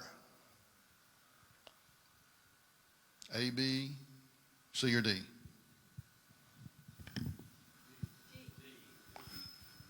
.0022. Pretty cheap. Pretty cheap. So if you look at comparing it to a bottle of water, you see that the same amount, the same 16 ounces is from tap is 750 times, or the bottled water is 750 times more than tap water. That's pretty phenomenal. So by the ounce is .000017. So I brought these things in here to show you. These 4 containers you see here, that's what 1,000 gallons looks like. These 4 containers, these totes, that's 1,000 gallons of water.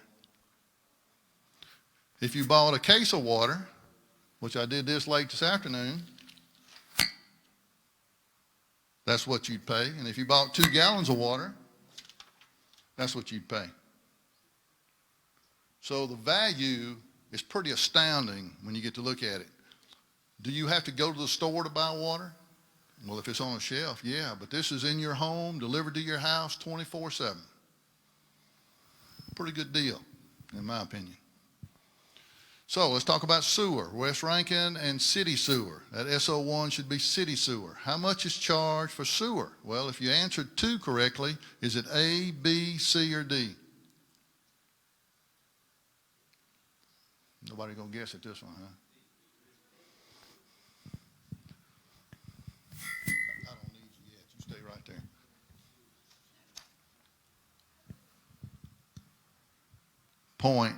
.0035 a gallon, or, 1,000 gallons is what we're doing over there. I made that wrong.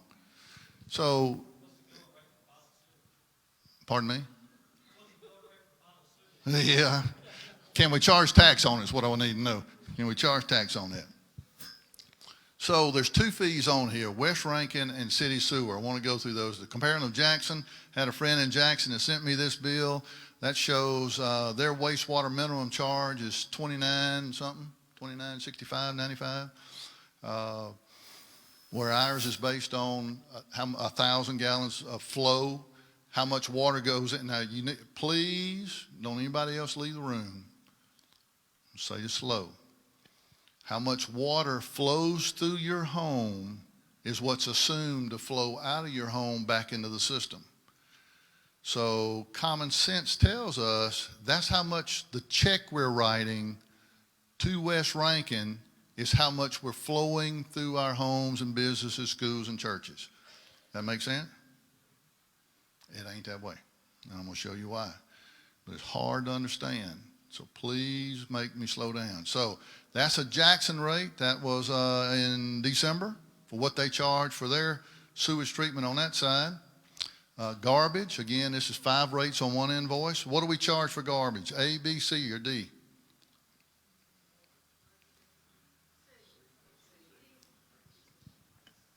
It's all of the above, all of the above.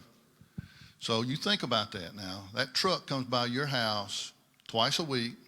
Every time that truck comes by your house, it's costing you $1.60 to have the garbage picked up at your house.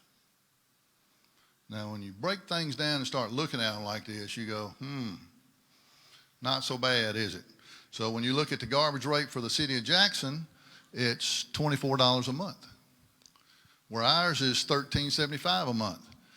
We're able to achieve that through West Rankin, and I'm going to talk more about West Rankin in just a second, but West Rankin, we're able to combine a large area and we have a lot of stout numbers to argue with. So I'll talk about that in just a second, who West Rankin is. But basically Flowood, Pearl, Brandon, Richland, Mississippi State Hospital, Pearl River Valley, and Jackson Airport. We all go together, and that's how we drive the cost of that garbage pickup down, is in numbers. Good contract for waste management. What does the base charge pay for? Right? We were talking earlier. You name it, it pays for it. And this is not an all-inclusive list. I'll be glad to give this to you later in writing. Debt service. We're still paying off. There were some pipe bursting projects done in East Brandon in the 90s where you had old clay pipes. One of those, there's 3 of them. One of those actually pays off in September of this year. The other 2 pay off in 2027 and 2028. Where we borrowed money from Mississippi Department of Environmental Quality to make improvements to sewer lines that were collapsing. We're on the verge of having to do that again in an emergency way. But it pays for admin, the water meters. So to get the SRF loan to put all these meters in the ground, we had to raise our base rate to get the flow of money in order to pay for this swap out and things like that. Pay for people, people cost money. Every city employee, every state employee looks like they're going to get almost a 2% raise this year with PERS. Isn't that right, Miss Angela? So you hide in the back of the room. Sales tax. I mean, you are aware, we pay sales tax on the water that we buy. In other words, I write a check to the city has to pay sales tax on the water we sold you. You're talking about operating it like a business, run it like a business. We have to pay sales tax. Water tanks, water wells, chemicals, you name it. It all falls into that base charge that was never raised until about 4 years ago. Behind the time. Be glad to give you any of y'all that. That's kind of a lump sum of those 5 things. I have a better understanding of my utility bill. Please stop calling it a water bill. You'll help everybody. You'll help yourself. It's a utility bill. It does. It's got city sewer, West Rankin sewer, water, garbage, and a base rate. Yes, sir.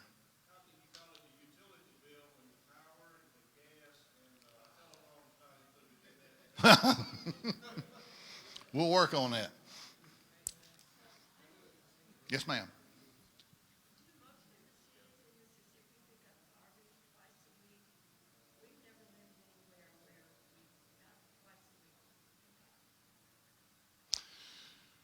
I can't answer that question, but I know how, Charles, would you send a question tomorrow to Terry to tell us just generally municipalities, how many in the state get garbage pickup twice a week? Okay, and I'll get that answer back to you. Okay. So I have please, yes, ma'am.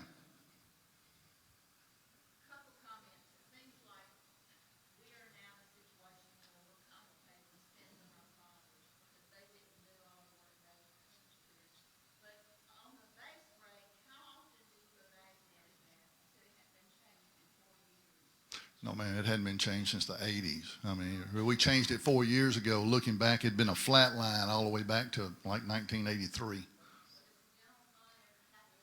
No. Well, that's a great question. That's taboo. When '08 hit. Nobody could hear what she said. Nobody? Okay. Well, you want me to keep this one or that one? Repeat what she said. All right. No, give her the mic, please. Where'd she get? Don't put words in a lady's mouth. He's going to give you a mic. If you would just restate that question, please. Thank you, Kyle. My husband directed me just to do the second part. So basically, on the base rate, how often do you evaluate, or have you evaluated it since recently? Personally, the comprehensive plan should be looked at for the whole city every 5 years. That's the prime time to look at all rates and make adjustments at that time. There is a philosophy, a thought out there that says for sanitation and water, and I can make an argument for it, and I can make an argument against it. You know, I got all my friends over here and all my friends over here. I don't know where that feedback's coming from. To do an increase of 2% every year, so that it just kind of gradually goes up and nobody really notices it. You know, there's something to be said for kind of climbing a ladder that way. That way you kind of stay ahead of inflation. But, I mean, 2% sometimes doesn't keep up with inflation. So it's just, and nobody, I mean, I got board members sitting here. I can tell you nobody, right, Larry, wants to say they raised rates. It's just, you don't want to say that as an elected official. I'll look at you and tell you got to do it because I'm comfortable in my skin. Being mayor doesn't define who I am. I'm kind of a horse of a different color. So, I just tell you, you can't throw stones at the past, though. It's hard to see 20 years from now. It's almost impossible. You know, so much has happened. Brandon is growing at an 8% rate. All these cities around us are losing. Y'all see it on the news. I hope you listen to the governor. We're losing millennials. We're losing population. 2 years in a row, the state of Mississippi has lost population. If that continues, we're going to lose another congressional seat. You know, those are real things when Vicksburg and Meridian and Macomb and on and on and on start losing. We're getting people faster than they can move here. Public safety, good schools, good churches, and we want a quality place to live. All right, that's enough preaching. I need to get on to this. Better understanding of my water bill, or utility bill, excuse me. Excuse me. Yes, sir. Yes, sir. I have a question. You say y'all compare y'all water rates to Jackson. Hold it up closer. There you go. I know you don't like to. You say y'all compare y'all water rates to Jackson. No, I don't think Jackson was on the list, but I've got a. Yeah, you said something about y'all compare. That's where y'all get y'all rates or something from Jackson. Yeah, that was the the sewer. Okay, I'm trying to figure out how can y'all compare that when Jackson's water's out of control. We're not comparing water rates to them. We're comparing what people are charged right now for sewage treatment. They charge $30 a month for sewer treatment, and they don't, but anyway, it's comparing to what we pay now. That's the only comparison there. And then for garbage pickup, what they pay and what we pay, because I have that on a bill from December. That's the only thing we're making an analogy to, a comparison. Okay, thank you. You got a question? Right here, Kyle. Yes, sir.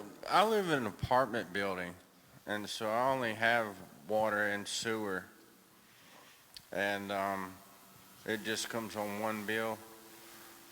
And you were talking about all these other bills added together, but I don't have all the garbage and all that. Hi, John. together, Glad you so- came tonight. Hey, Mr. Mayor. John lives in Chapel Ridge, and Yeah. what is in Chapel Ridge is Yeah. what's called master meters. In Uh-huh. other words, that goes to 1 meter, goes to a building where you've got 8 households established. Y'all remember me Yeah. talking about that an hour Yeah. ago? So that's what you're talking about, John. Well, So, I actually found the meter inside my apartment, uh-huh. and it runs off a little battery, and the battery hadn't been changed since 2012. Well, that's between you and the proprietor, though. You know, we stop at the And meter The outside. other thing I wanted to ask you, have you ever heard of the enterprise fund? Well, sure. That's what we're talking about, the enterprise fund. Okay, it says that, and the current base rate for Brandon is $20.55. And then it says, the enterprise has completed the construction of new water well at Lakeland. There's a well now bringing 1,000 GPM into our water system. The enterprise fund has now begun the process of building 2 new water tanks, one near the interstate downtown and one just off Burnham Road, while also raising the height of the Cane Creek water tank. So I was just wondering if all that, and it says, like I said, that the infrastructure's getting older and all that, and that the new system will allow customers to see their usage in real time. Is that correct? Yeah, John. If you would, I've got one question up here. We'll take one more, and I need to get back on this. What he's talking about is these new meters. I'll get to that in just a second, the census meter that Core and Main's putting in for us. And you'll be able to get it on your phone, on your desktop, on your laptop. You'll be able to see your water usage every 15 minutes if you want to see it. If anybody tampers with this meter, we'll know it immediately. If it ever goes dry, if it's got a leak, if you've got a leak at the house, it will alarm the system after 48 hours, and we'll be able to say, Miss Smith, you got a leak at your house.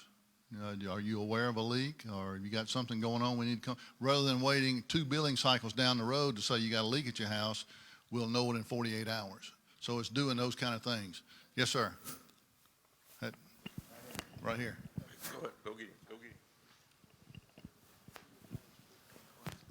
Are these the same brand of meters that Jackson has?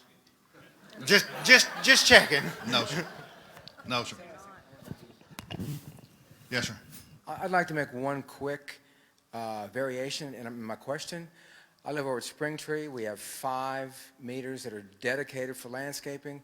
We may have 5 or 6 months where not a drop of water goes through them. How would the billing be handled in that situation? Flat rate of some kind, or? That's a board policy decision that we'll get to. Okay, Okay. thank you. So the board establishes policy, department heads enact it. Mayor, I just had one question on our $1 million increase in West Rankin. Isn't the $1 million increase split up amongst all the people? Yes. Okay. Yes. Some people thought it was $1 million just on Brandon, but I said, no, I don't think so. I think it's split up between them. Right, just like the $4 million before it, though, that's $5 million of increases in 4 years, and it just makes ours tick up. So I got that. I got a slide on that in just a second.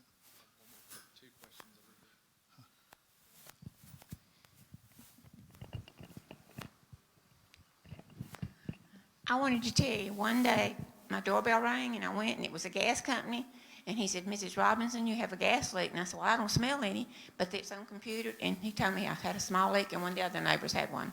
So I was glad that they have that. Thank you, Ms. Pat. We'll talk about people going to be in your neighborhoods here in just a second. I just had a quick question. Yes, sir. So the bulk of our bill, how much of that is debt service? somewhere around 77 million in total debt. Half of that is probably enterprise fund, which is sewer lines. You know, it's like a force main going down Highway 18 all the way around. I'm gonna talk about sewer lines in just a second. I'll be able to show you a lot of that. Go ahead. Okay, well, here's my concern, is West Rankin currently has $41 million in debt, and they just issued the $135 million bond. I know you sit on that board. And I haven't really found a vehicle to address any of them since they, only have one full-time employee and generally operate behind a locked gate out of a pump house in Richland. And so that now they have $281 million in debt at West Rankin Utility Authority to build a new plant. I'm a licensed professional engineer. I've just finished 25 years in the military. I've worked on water, wastewater, on various DoD installations, Iraq and Bosnia. The $135 million was specifically scoped in a certain way to where it doesn't actually include, we're not going to be able to turn on that plant with $135 million. And I'm very concerned. I see you smiling. I appreciate that.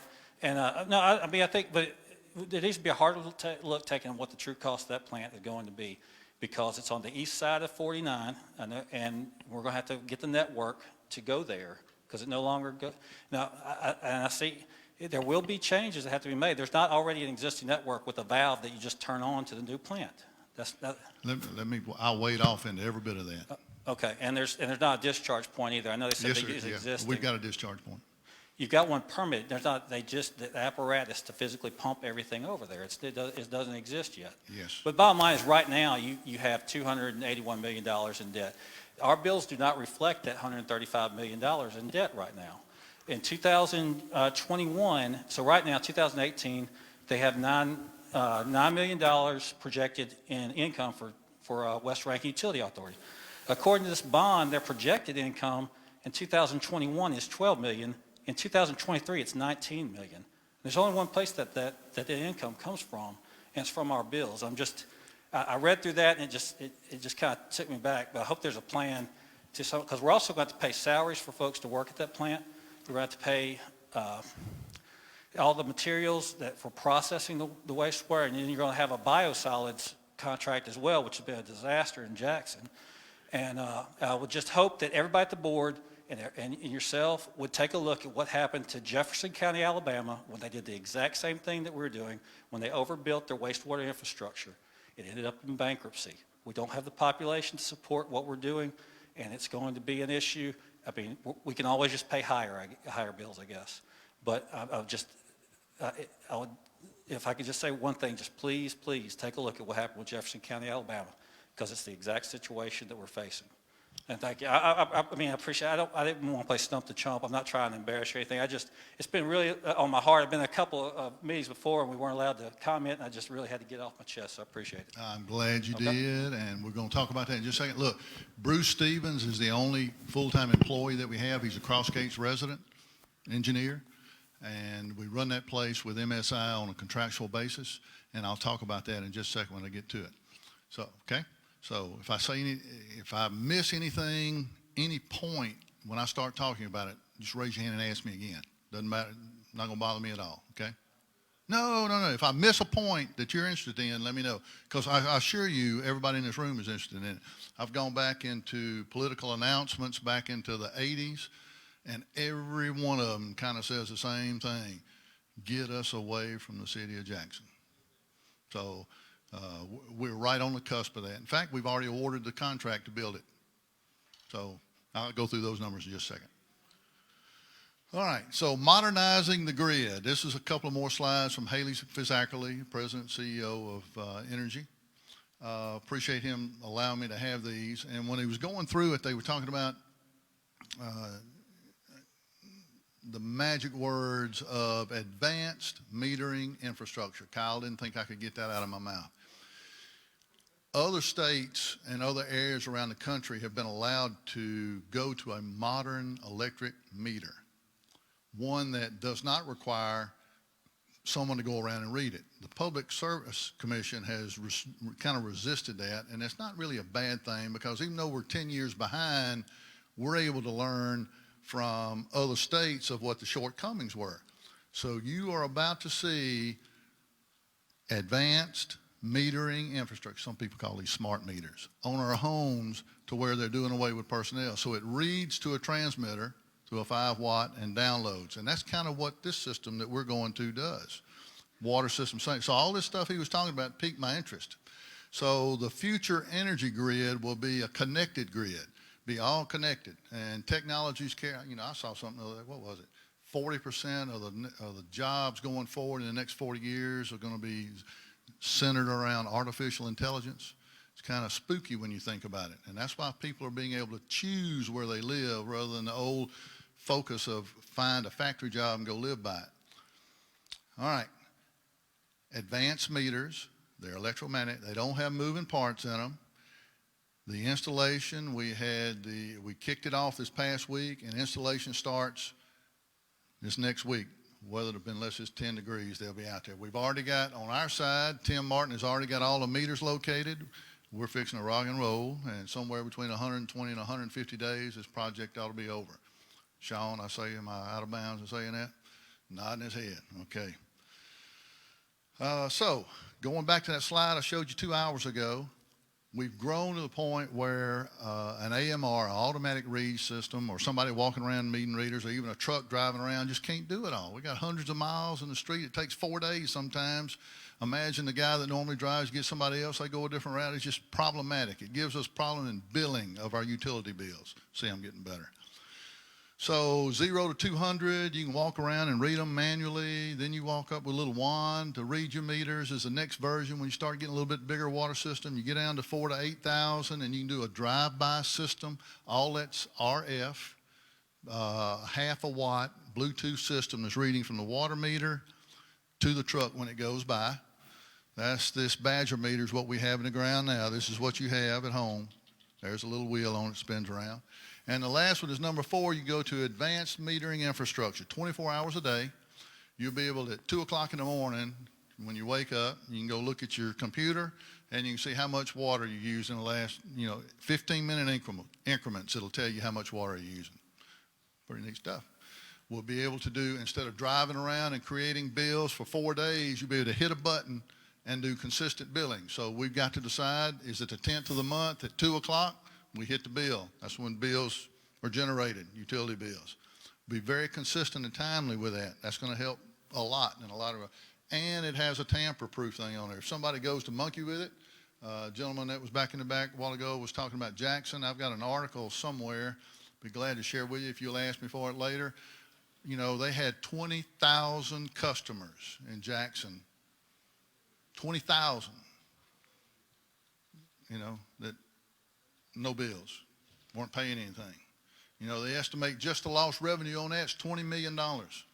So they took a bank of them out of it, and they found all kind of meters and all kinds of stuff. We don't want to be like that. We want to run this thing like a business, like it ought to be run efficiently. So appreciate Sean Bruntlett back here with Corn, Maine, who lives in Cannon Ridge. Shared a few slides with me. 3,000 employees, headquartered in St. Louis. I've got a few slides here that they gave me, 245, 2.8 billion. They're the largest in the country. So we've gone with a quality company that provides a quality product, and they've got quality installers that work with them. These are some of the places that these installs have been done. I can tell you there's 4 on here that really piqued my interest, and I'm glad to see them. One is Eglin Air Force Base. Another is Keesler, because I know the federal government's done their due diligence in looking at the product. The other 2 are Alabama, University of Alabama, and University of Auburn. Those facility managers did their due diligence in looking at those systems. So that's a good thing. So you see, these are some cities around us where we went. I actually went to Spanish Fort and looked at this system on a Sunday. The gentleman was kind enough to come in. We've sent employees over to Troy, Alabama, that looked at this, and this is the best we can provide you, the ratepayer. So it's a 24-hour-a-day system. We'll have those meters are 2 watts, and they're reading all the way through. I'll be glad to give you this on 15. I'll give you anything you want, Marcus. All right. So basically, it's about a $4 million upgrade. We've already taken care of the base charge to pay for this. It's on the table here if you want to put your hands on it. Let's see. Some of the benefits, I've already talked about that: tamper detection, improved water management, more transparency in billing, more timing. I'm going to speed up a little bit because I know I'm going long. The crew is already mobilized. This is their logo, Advanced Utility Services, that you're going to see throughout the city in the next 120 days putting in water meters. Our employees will be with them most of the time. Sometimes they won't. If we find a leak, they're going to peel off and break it, fix it. Closeout training is anticipated to be June or July. So we're moving quick. All right, that's enough of the water. Now I'm going to wade off into the sewer. All right, I'm going to climb out of the sewer. I'm still going to get your quote in here too, because I love that quote. All right, so we're going to climb out of the sewer, and it stinks. Somebody got to go in that hole, people. And if something happens to that person, somebody in that fire department's got to go get them. Just the way it works. And, you know, I used to teach confined space rescue. I can tell you that historically across the United States, when there's one fatality, there's usually 2 or 3. Because somebody will be outside the hole, somebody will go down for a variety of reasons. The other person goes in, and you wind up with 2 people down. Happened in Petal about 6 years ago. So somebody got to get in there and do it, though. I'm going to show you a couple of pictures of that. So West Rankin. So again, how much are we charging? If you use 3,000, you divide 3 into $10.50, and what's that magic number come out to, Mr. Banker? If you charge them by the 1,000. What? What? Yeah, 3,000 gallons. Ah, okay. So by the 1,000, though, we're charging what? By the 1,000, just divide 3 into 1050.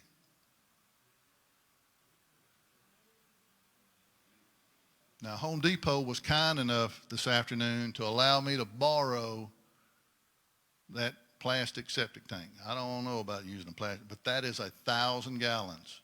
Just like these 4 put together are 1,000 gallons, that's a 1,000-gallon container. That's how much you're talking about using. Sometimes there's a reason why I put these bottles up here, so you could contrast the size of these things.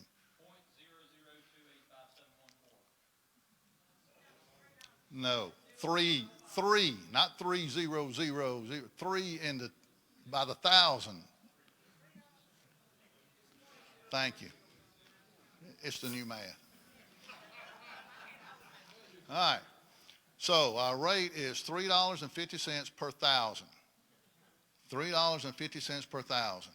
If you go back to, there's some key wording in here from 1983 that I've got in these boxes. Whereas a city will be required to pay the city of Jackson the cost of treatment of the wastewater that flows in the said interceptor from the municipal system beginning October 1, 1983. This was an order by what was then the National Resources Bureau of Pollution Control, which today is DEQ. So you had an emergency meeting, and September will be $188,549.20 payable monthly installments of $15,712 with the first installment being due right now. In other words, city came together and said, remember those rates I showed you where you dropped the rates and didn't pay anything for a long time? All of a sudden you had to that come to Jesus meeting. You know, time to pay the pauper. Federal government says we've got 3 metering stations in the city of Brandon is what that chicken foot you see sitting there. So there are 3 metering locations that go into West Rankin. I'm going to go through West Rankin, then I'm going to talk about the city sewer. So how much is charged for sewer? We've already answered that, right? He did the math 5 times, and it's 0.0035. He's checked it and rechecked it. All right. A, B, C, and D on here. And this is important, and it's big money, as he was expressing. A, B, and C, utility, rate, purpose. So we pay, by contract, the city of Jackson to treat the water that we pump underneath the Pearl River. We've got an interceptor in Richland. I can't remember, for some reason I want to say it's a 42-inch main that goes under the Pearl River and goes to Savannah Street plant. It's metered on the Jackson side, and it's metered on our side just for safety purposes. And Bruce tells me all the time their meter doesn't work. So we pay a treatment cost. I'm going to show you about what that cost is in just a second. I call it transportation cost because it's embedded in SRF loans that we have on debt service on the books in West Rankin. This system, if you get on old tax maps and look, you will find that the city of Jackson actually own property all the way up into Brandon where these sewer lines are, all the way up to the reservoir, all the way through Pearl and Flowood. City of Jackson own that property, own that sewer main. And they were falling apart. And Gear Roads and others, starting about 1988, 89, they said something got to happen here. This is getting bad. So Gary and Mayor Harvey Johnson had a good working relationship, and they worked out a deal. And the deal was, y'all take over this, and it was dilapidated, falling apart, and we'll do a contract to do the treatment at the Savannah Street plant. And I'm going to show you pictures here of what I mean by falling apart. So about $70 million has been invested. The whole system, 30 miles of sewer mains, has been rehabbed. Most of it slip line. Some of it replaced, the majority of it slip line. 30 miles of it. Then C is the system operation and maintenance cost, who we do through MSI, who's home by Hempfield. They have 3 or 4 contractual workers. We have somebody in that pump house all the time. So West Rankin has 1 employee. Be glad to introduce you to him. You'd love talking to him. And he would go berserk that another engineer would come down there and visit with him just to talk about all this stuff. So, and then the last one is D. So A, B, and C kind of go together, and then I'm going to talk about infiltration. So it's owned by Brandon, Pearl, Flowood, Richland, Pearl River Valley, Mississippi State. That's really not right. It's all the state property out there. It's represented by the hospital and the Jackson Airport. 30 miles of gravity sewer lines, 6 miles of 48-inch force mains, the Savannah Street plant, the interceptor, and pumping station. What I can't stand about this thing is created early on. I've never seen another deal like it. It's 7 members. Everybody gets a vote, but you can't get anything done unless you have the majority of the flow and a majority of the membership that agree. So if you don't have, if Pearl and Brandon decide to say no, there's not enough flow throughout the other system to move forward. If Brandon, Pearl, and Flowood, even though you got all the flow really, and the rest of them say they don't want to do it, then you don't do it. So it's just it's a contentious kind of beast because it takes 2 majorities to get anything done. It's one of the reasons why it's taken so long to reach this point in time. So those are the grids. If I pull those boxes off, I can print that off if you want to see that map. Again, working on the last section of line over close to Highway 25 now. Once that's rehabbed, the whole system will have been rehabbed. Well, it took a lot of money to rehab all that. So that's what I call transportation cost, is to get it from us to them. So treatment cost, transportation cost, maintenance cost, and operational cost. Bottom right corner, $2.77. That's about what I think I calculate is what the treatment cost once it gets under the river over to the Savannah Street plant. Now, why this is scary for everybody in this room, every business, every person that's here. Jackson is under a consent decree. I hope everybody in here knows that. That number is about $800 million and growing. It's growing fast. It was $400 million when it was first advertised 3 years ago. And every time something else is found, the pump house is gone. That's a $50 million fix just to fix the pump house over there. So it's growing. It's getting to the point where I think you're going to see a lot of city leaders in Jackson begin to step out of office because they're beginning to finally get their hands around. You're talking about a billions of dollar fix, and it's our state capital, people. That's our state capital.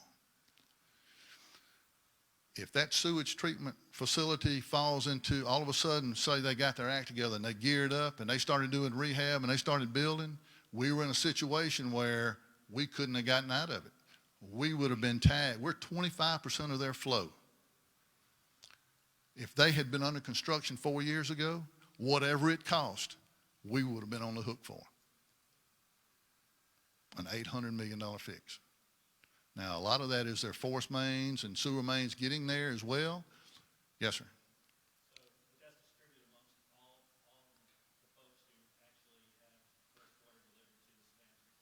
The system is 25% of that flow. So let's just say it was $400 million. Let's go on the low side. It's $400 million, okay? And we're 25% of that. So we would be on the hook for $100 million, right? 1/4 of that as a system. All right, I'm going low. I'm going to say, you know, the number they're throwing around now is $800 million. I'm going to go back and say it's a $400 million fix to fix the Savannah Street plant. If we're 25% of the flow going on the Pearl River into that plant and they went under construction, we'd be on the hook for 1/4 of that, which is $100 million. It's a lot more than that for them to rebuild it, but that's where we're at. We would have been on the hook to pay Jackson to rebuild the Savannah Street plant if we hadn't hurriedly, 4 years, 5 years to get to this point where we are now. So, where are we now? We bought 58 acres that is levee protected in Richland. It goes right by one of our mains. We're going to build one small pump house just to redirect it. It's a matter of changing a valve. It seems like it's hundreds of yards. And we'll use the same outflow that goes to the Pearl River. And we'll use what we're pumping over there now with to open up that will be effluent into the river. We did go to the bank. We were in several DEQ meetings. Marcus, I really wish you'd just leave this alone because you're going to make Gary Rhodes really mad. Gary Rhodes is the president of the board. If you're going to print anything, I wish you'd go to him and get it. So, the state of Mississippi told us it was going to be a $250 million plant that we were looking at. We're building a 20 MGD plant. We flow about 10.5 daily. High, big rain times, it might grow to 11.5. But we're building a 20 MGD plant. Standard engineer stuff, right? We got 2 engineers still in it. Engineers pound it into us. You want to build twice as much, twice as much, twice as much. You agree? Okay. We've got the property to expand to a 40 million plant. So if Rankin County is successful in getting that big employer, we won't have to be like the Neeson plant where they put a force main all the way out there to the Strong River. We got the capacity right here. You just put in another line down the right-of-way we got and you're there, plus the capacity we've already got. So we're building a 20 million gallon a day facility, even though we flow 10. So the state says it's going to cost you $250 million. There were numbers. I mean, this is engineer, you know, you love engineers and you want to beat them with a stick at the same time. So we went trying to figure out what to do. We went to the bond market, and yes, it was $135 million. We did it the same way we did the amphitheater out here. We took the equipment out of it and bid it over here separately, so whoever got the contract wouldn't get that 15% markup on equipment. That saved us somewhere in the neighborhood of $8 million just doing that. So we've already ordered almost all the equipment. It came in at $11 million. We got 3 bids on it to build the plant, one out of Birmingham, one out of Baton Rouge, and one out of Mississippi. The one out of Mississippi is the one that got it. They range from $77 million to $75 million to $55 million. And we met Monday morning, and we've even reduced that cost. The builder has reduced that cost another $1 million. So we're building that plant for under 80 is where we are now. Now, then you run the gambit of change orders and all that kind of stuff. So if we're able to get in this plant for $90 million, which is $150 million less than what DEQ told us it was going to be, then it's going to raise our rates probably to $4.20, $4.30 to handle a debt service on that when it kicks in 2021. Does that answer? Is that? No, I'm just saying I know the nature. I lived through that amphitheater out there. I know how it is, you know.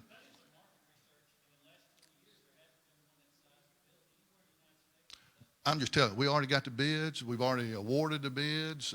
Construction is about to begin. It's a 30-month contract. I think that lowered the cost of it quite a bit to stretch it out over time, but it's underway. Phew. I don't have it in my gray matter. I can get it. But Bruce, man, you ought to go down and talk to, I'll be glad to introduce you. I'll take you down there. I'll leave y'all because I ain't going to sit there and listen to all of it. But y'all, you know, he's a good guy. Great employee that lives in Cross Gates. Good guy. That get most of your questions answered? No?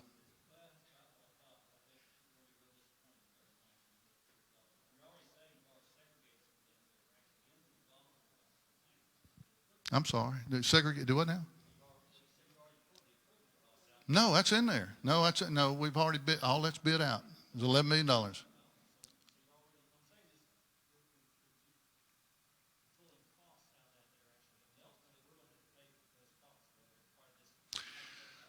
We got a contract to build it for 55. We've already bought the equipment for 11. So that puts us at what, 68? We're there. I mean, we got everything we need other than it working today.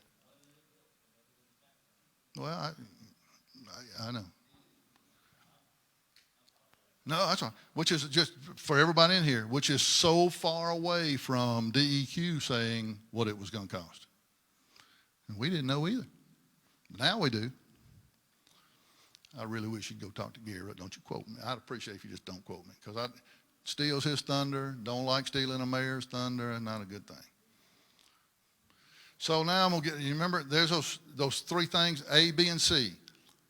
City of Jackson, West Rankin, and system operation and maintenance costs. Now, I'm going to talk about our sewer in just a minute, and that's what infiltration is. So who pays for infiltration? Now, I'm going to take you back. Some of these pictures have dates on them. This is 2004. I think I got 8 pictures here. We took these pictures to Washington, trying to get help out of Washington. There was no help to get. Stuff starts sloughing off.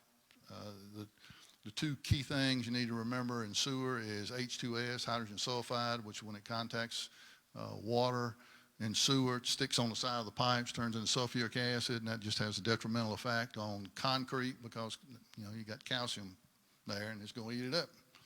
So these pipes, this is what we found, and this is what 70 million rehabbed the whole 30 miles with.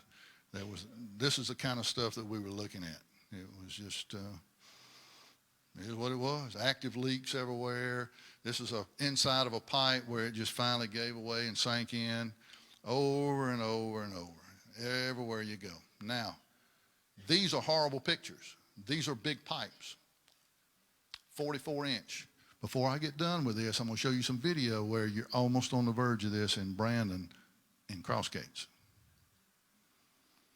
That's a slip line where you try to use the sections of pipe that are still have continuity about them, and you slip line in there something that's chemically impervious to that. You know, get a lot more time out of it. That was 2003.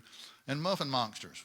Well, we got 3 of these. So why would you need these big things in there that chew up everything in the world? Because anything you can imagine is coming down that pipe. I'm just telling you. And some of it's not good stuff. Anything you can think of that flushes, it goes. Sometimes you got to go in there and get that. Now, back to my water. Now, this is an infiltration thing, and thank y'all for staying here so long. This is very important, this section right here, because it's costing us big money every day. So I went through our water capacity rating that the Department of Health gives us, 96.76. That was before we brought that other well online.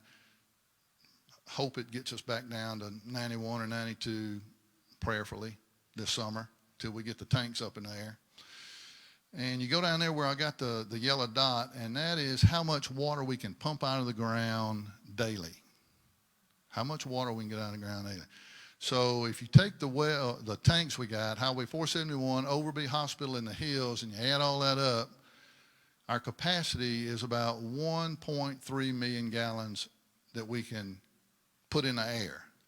If we were able to pump 5,400 every 24 hours. Theoretically, our daily water then would be somewhere around 48. Theoretically, you know, tanks aren't going to fill up all the way. Pumps aren't going to run at optimum. That's just the way it works.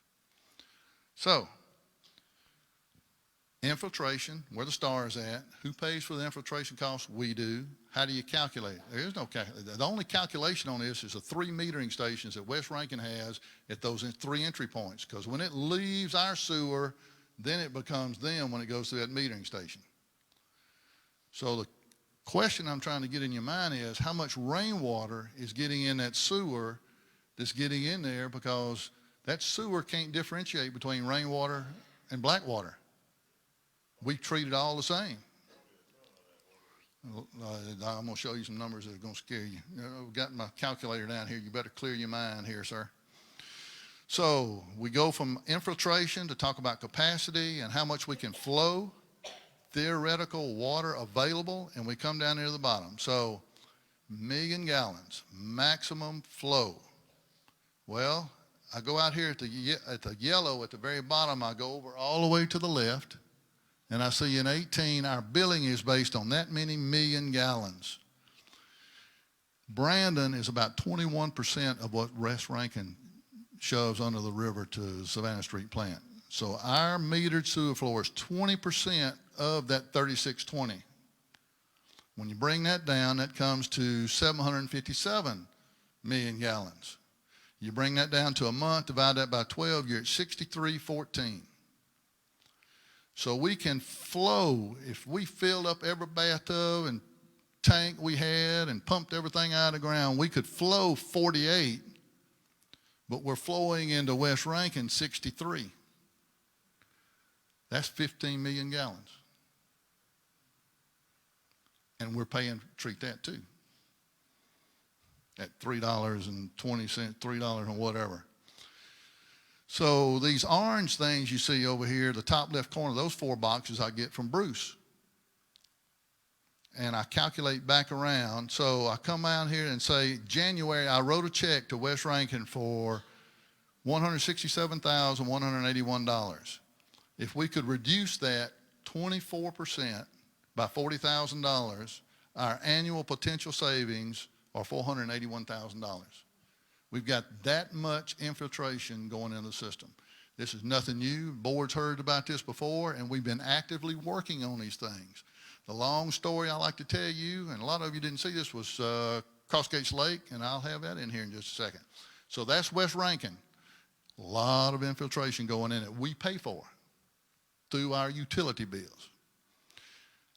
B, sewer. This is our sewer. So I've talked about West Rankin. It starts at the metering station and goes on. Well, what have we got? We got almost 200 miles of sewer mains, 115 miles of lateral lines, 37 lift stations, 575 residential grinder pumps, 3,117 manholes, and we're still finding them, even though we've got about 95% of them found. All of this stuff has been GIS'd. It's been 3 years getting us to this point. So our sewer rates, where do we fall on our sewer rates? At $350 a thousand.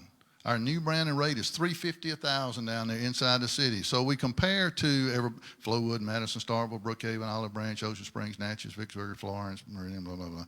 And we fall right about in the middle. Fall higher, better than Vicksburg, Florence, Meridian, Oxford, Pearl River Valley, and McGee. So yes, we're looking at this stuff all the time. A good time to adjust it would be when you do your comprehensive plan, but sometimes you might need to do it every 2 years. When you do a flush at your house, Lynn, how far is it to go to the metering station, which is right across the railroad tracks right here? Is 9.61 miles from that lift station back there in the back. So you got 9 miles on that side of town that carried all the way down to Richland Creek, all the way down by the high school, to a force main, all the way up here to Sunset. Then it comes down to this metering station over here. And I just ran some rough numbers. Legacy's 8 miles. Greenfield Station, which is outside the city, Highway 468, Donald Park's 5.3. Ambiance, Cornerstone, Spears Crossing, the Hills, Burnham Road, Summit Ridge, closing in on 4 miles. So we got a lot of infrastructure in the ground. So when you say you need to spend more on infrastructure, I'm going to say, where do you want to start? And just go get the money because we can spend it. Pat Guest told me when I started this up front, he said, and you quoted me in the paper, you could give an unlimited checkbook and you'd spend every penny of it. If you're not careful, that's what's going to happen to us. We need to be aggressive in fixing our problems on these videos here in just a second. So, let's see. These are lift stations scattered throughout the city. This is the East Brandon Phase 1. There were 3 of these. I said that still in debt service. We won't pay 2 of them off to 2026 and 2027. A lot of this is the pipe bursting stuff that was done in downtown Brandon, $2.5 million that we hadn't paid for yet, but had to be done. Everywhere I go, that thing's jumping around on me here, but everywhere I go, I'm fussing. Tim, fuss it. Call the land up, Matt, call Cornerstone, you got one open, close that off. A kid can go by there and put a baseball or a Coke bottle in there. Just, we got to start buttoning our system up. 5 years I've been going around saying this, and I got people over here that'll attest to that. Everywhere I go. These are real problems. These have been solved that you see here. That's raw sewage on the ground, manholes knocked off. I'm going to show you several of these. Some manholes underwater. Just mind-boggling what was found 5 years ago. Let's see here. That comes out of Cannon Ridge. This is bottom right comes out of Cannon Ridge. Believe it or not, that's Tommy Kennedy. That's the ghost you see over on the left. Manholes busted everywhere, just raw sewage. Rainwater go every time it rained, the creek come up and just poosh, go right down that sewer drain. Trees growed up by them, you know where those roots are going through the cracks. And then we come to Hastings, which was 4 years ago. Hastings subdivision in downtown Brandon. Well, we had a developer. Developer went bankrupt in 2008 when the economy turned down. It got bad. This was a lift. This was supposed to be a lift station. Well, when he went belly up, he went in there and threw the wires in the hole, put the lid on, and left and went bankrupt. We never knew it. Well, there were houses in there. And then we started working a deal with a builder to put a few more houses in there. More sewage started going in. And all of a sudden you go in there and there's sewage running out down the ground going down through here. And you go, well, where is this coming from? So we discover that we got to pump that out. There's a vault here. Pump it all out, and you look down in there and you say, what is that down there? Well, that's the motors. That's the pumps. Somebody got to go get them. And we had an employee that went in the hole and got them. And you can just imagine what he's going into. That vault hadn't been opened in 4 years, 5 years. You can just imagine what it was like in there. And these folks over here are the ones that are doing the work. This is another one. That's old bald-headed Tim in the back there. We discovered this one in the snow last year. You know, so where'd this come from? You know, we're actively out there looking for things. This one's been fixed too. This was on a force main. Right out the gate, I was going up Stonegate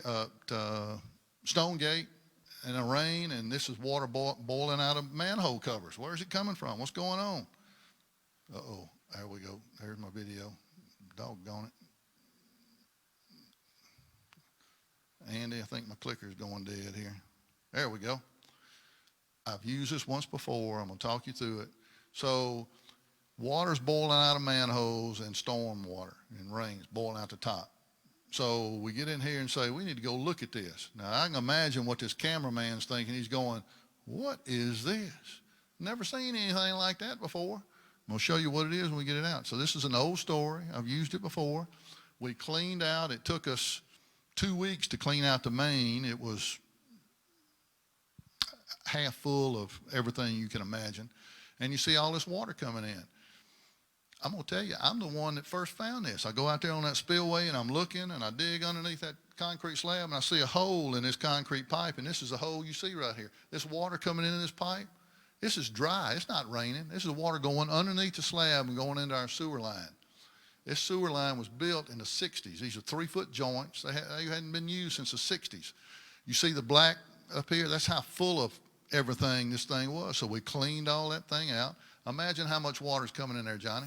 Let's say it's a 20-gallon leak, 20-gallon a minute leak. Do the math for us for a year and tell us how many gallons that is. Then you can multiply it times that many gallons. You can tell us how much that cost.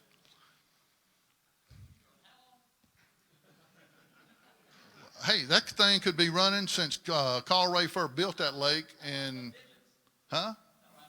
Oh, yeah, you got enough digits. So that's what it was. So it was plastic PVC pipe that somebody cut, wedged together, and shoved up in a pipe and poured concrete over it and said, nobody will ever know. It doesn't cost anything to treat sewage. Nobody will ever know. Don't worry about it. The rocks and bricks you see on the left side also came out of that thing. So that's underneath that spillway. Cost us hundreds of thousands of dollars over time. Not, this isn't a $2.95 kind of conversation. So my math, Johnny, if you figured it all out, if you put sewage treatment at $2 per thousand, you leave about $130,000 a month is what that thing cost us before we fixed it. We have saved the city of Brandon over $400,000 the last 4 years. You can go back and look at the flow of water flow where we carve off and save 100. We carve off and save 100 every time we find these things. I'm going to show you something even rough in just a second. Here's a manhole cover. I get back, top right, tons of them underwater. We went in and raised them all up. And here's a nice wedge of stuff. Lifting all those manholes and getting that out, so it's a $30,000 fix. That was done 4 months ago, 3 months ago, something like that. Somebody got to go down in there, and that's what we found on the bottom there, a piece of a frame, and got in there and stopped all that up. But somebody got to go in there. All right, cross gates. I'm going to show you what needs to happen in cross gates. We've raised the rates to address all this. We didn't raise them near about enough to do everything I'm fixing to show you. I'm just telling you. And I got 4 or 5 videos to show you in here. So we broke cross gates up into areas. This is the west side of the lake, the oldest part of Cross Gates. Cross Gates Boulevard came, Cross Gates Drive. This is the timbers and stone gate in there, left side of the lake. To go in and do a cured in place proposition is what we're talking about. Somewhere in today's dollars, around $1 million to do that. This is kind of a 1, 2, 3, 4, 5 year kind of thing that we need to do to fix these sewer lines. I'll be honest with you, it's not going to work that way. It's the plan. Want it to work. We don't have that many dollars, but we're going to go as far as we can, as fast as we can.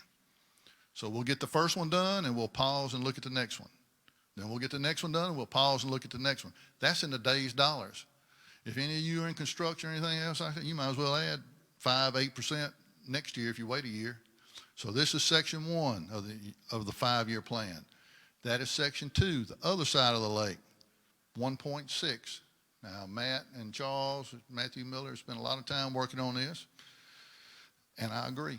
It needs to be done, a cured in place project. And when you're going to agree when you see these pipes. Year 3, back up in Cross Gates, 1.6. Year 4, 1.6.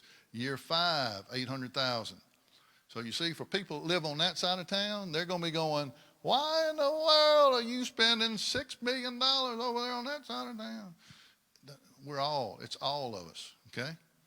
But that's a 5-year plan to rehab all the sewer lines in Cross Gates, except for Eastgate. Eastgate's not as old as Cross Gates. Critical. It's critical mass. Now, about to show you Lamar. I love you, guy. He said he's heard of smoking hot on the track, smoking barbecue, smoking hot. Ooh, hot, smoking hot. He got it all, but he ain't ever heard of smoking sewers. That's just something. He ain't smoking dope, everything else, but he ain't never heard of smoking sewers. So we smoking sewers now. This is what it looks like. You're going to have people coming around to your houses with this green tag you see. They're going to knock on the door and they're going to leave that tag to say, we're smoking sewer lines. So if you see smoke coming out of a ventilation house on a roof, and I've got a video here that's going to show you what it looks like, don't be alarmed. The goal this year is to get everything north of I-20. So you see the smoke coming out of the ground over there? See the smoke coming out of the roof? That smoke coming out of the ground means they're pumping smoke into that sewer line, positive pressure, and wherever it can come out is where rainwater can go in. We got to find those things and start buttoning them up. So, did we find any? You know, I said, look, we're going to experiment and cross. I ain't going to stand up here in front of all you people and talk about this stuff until I see it in action. So saw it in action. So in that little small section, as Charles says, they start on the top end of the drainage basin and they start working downhill. So they're about to start in the backside of Cross Gates, Summit Ridge, the hills, and they're going to start working downstream.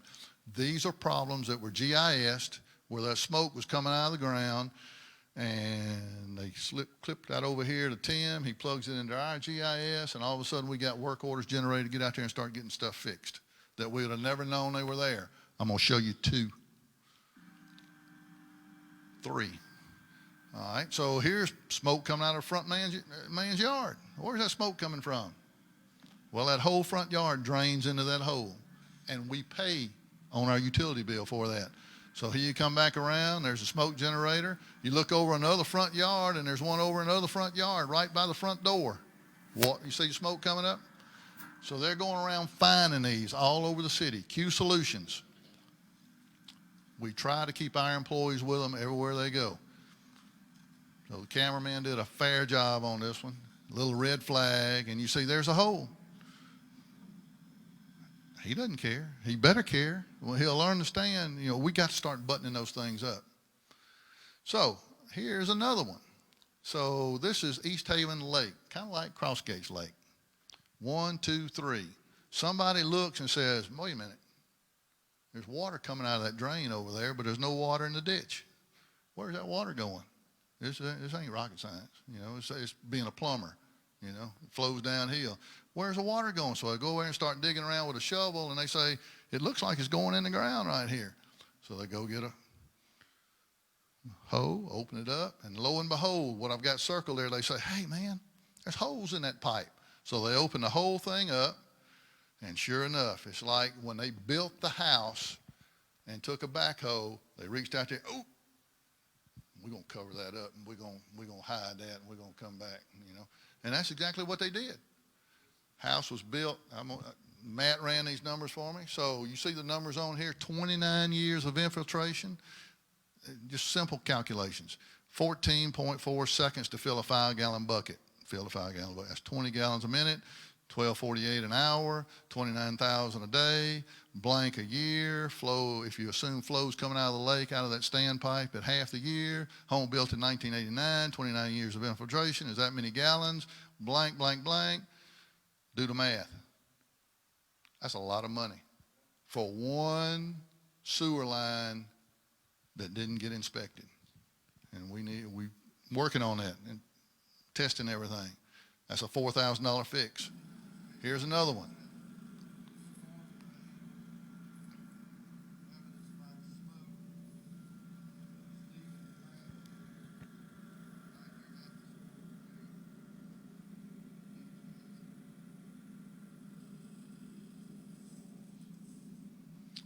So there's a creek, drainage ditch, water flowing.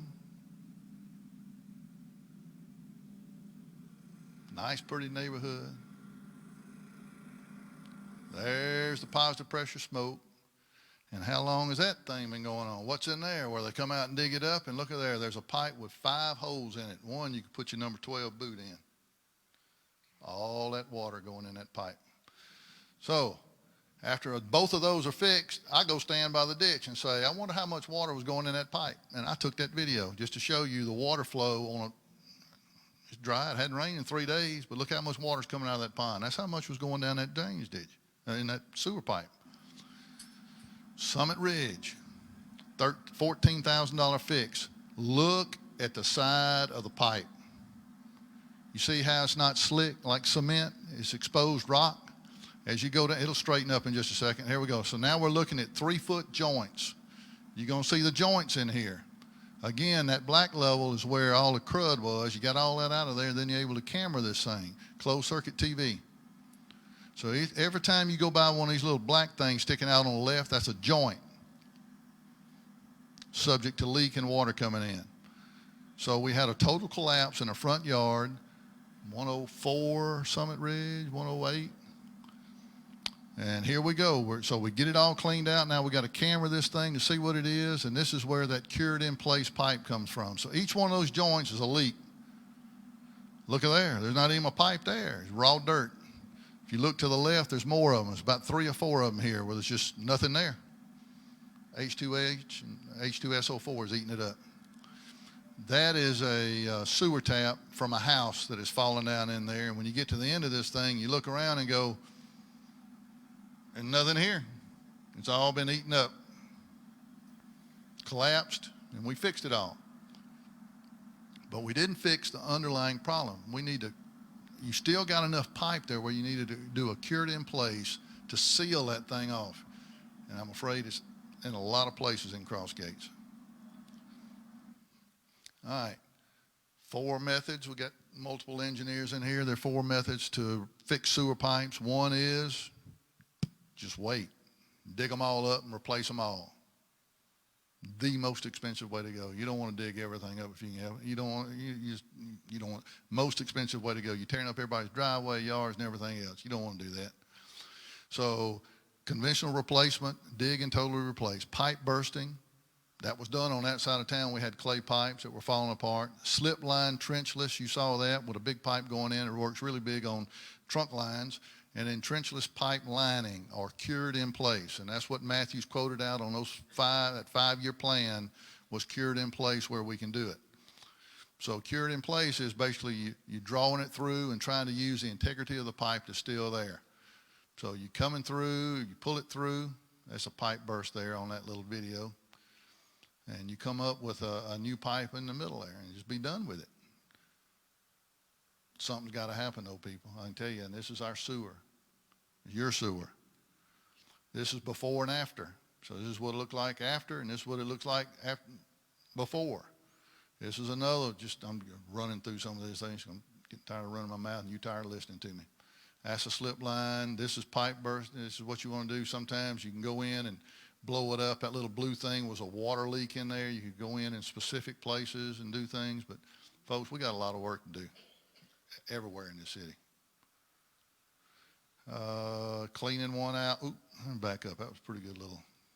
I can get that one to run. That was pretty good little. There we go. So it comes in, you take the rocks out, you take the junk out, you get the roots cleaned out of it, you bore it out clean it good, and you come through with blow it up with air.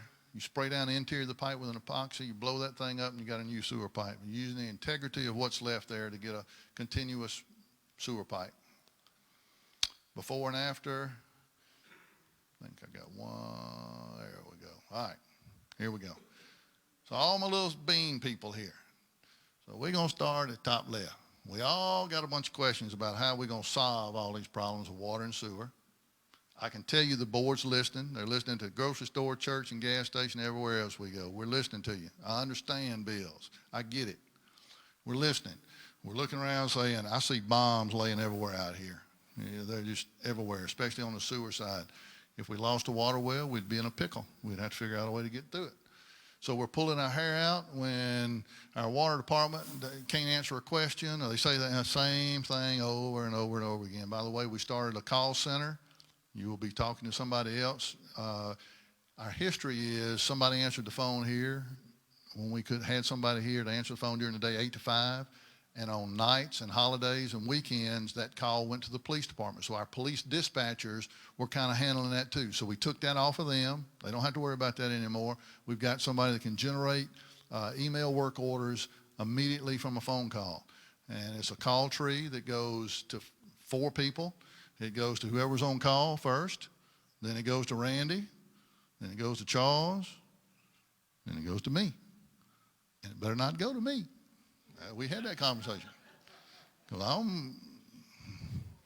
I'll get in the truck and go. So we don't want to talk, we don't want to be Mr. Bean Man. No finger pointing. No, they should have done this in the past. Our feet are here now. This is the work before us. We got to keep going. So then we're crawling out of that hole. We get these bright ideas of cured in place and all this kind of building treatment facility plants and trying to navigate our way through the next 20 or 30 years. We think we're getting smart. We're depending on people that are engineers and much more educated than we are. We're just like the Parks and Rec stuff and the amphitheater and everything.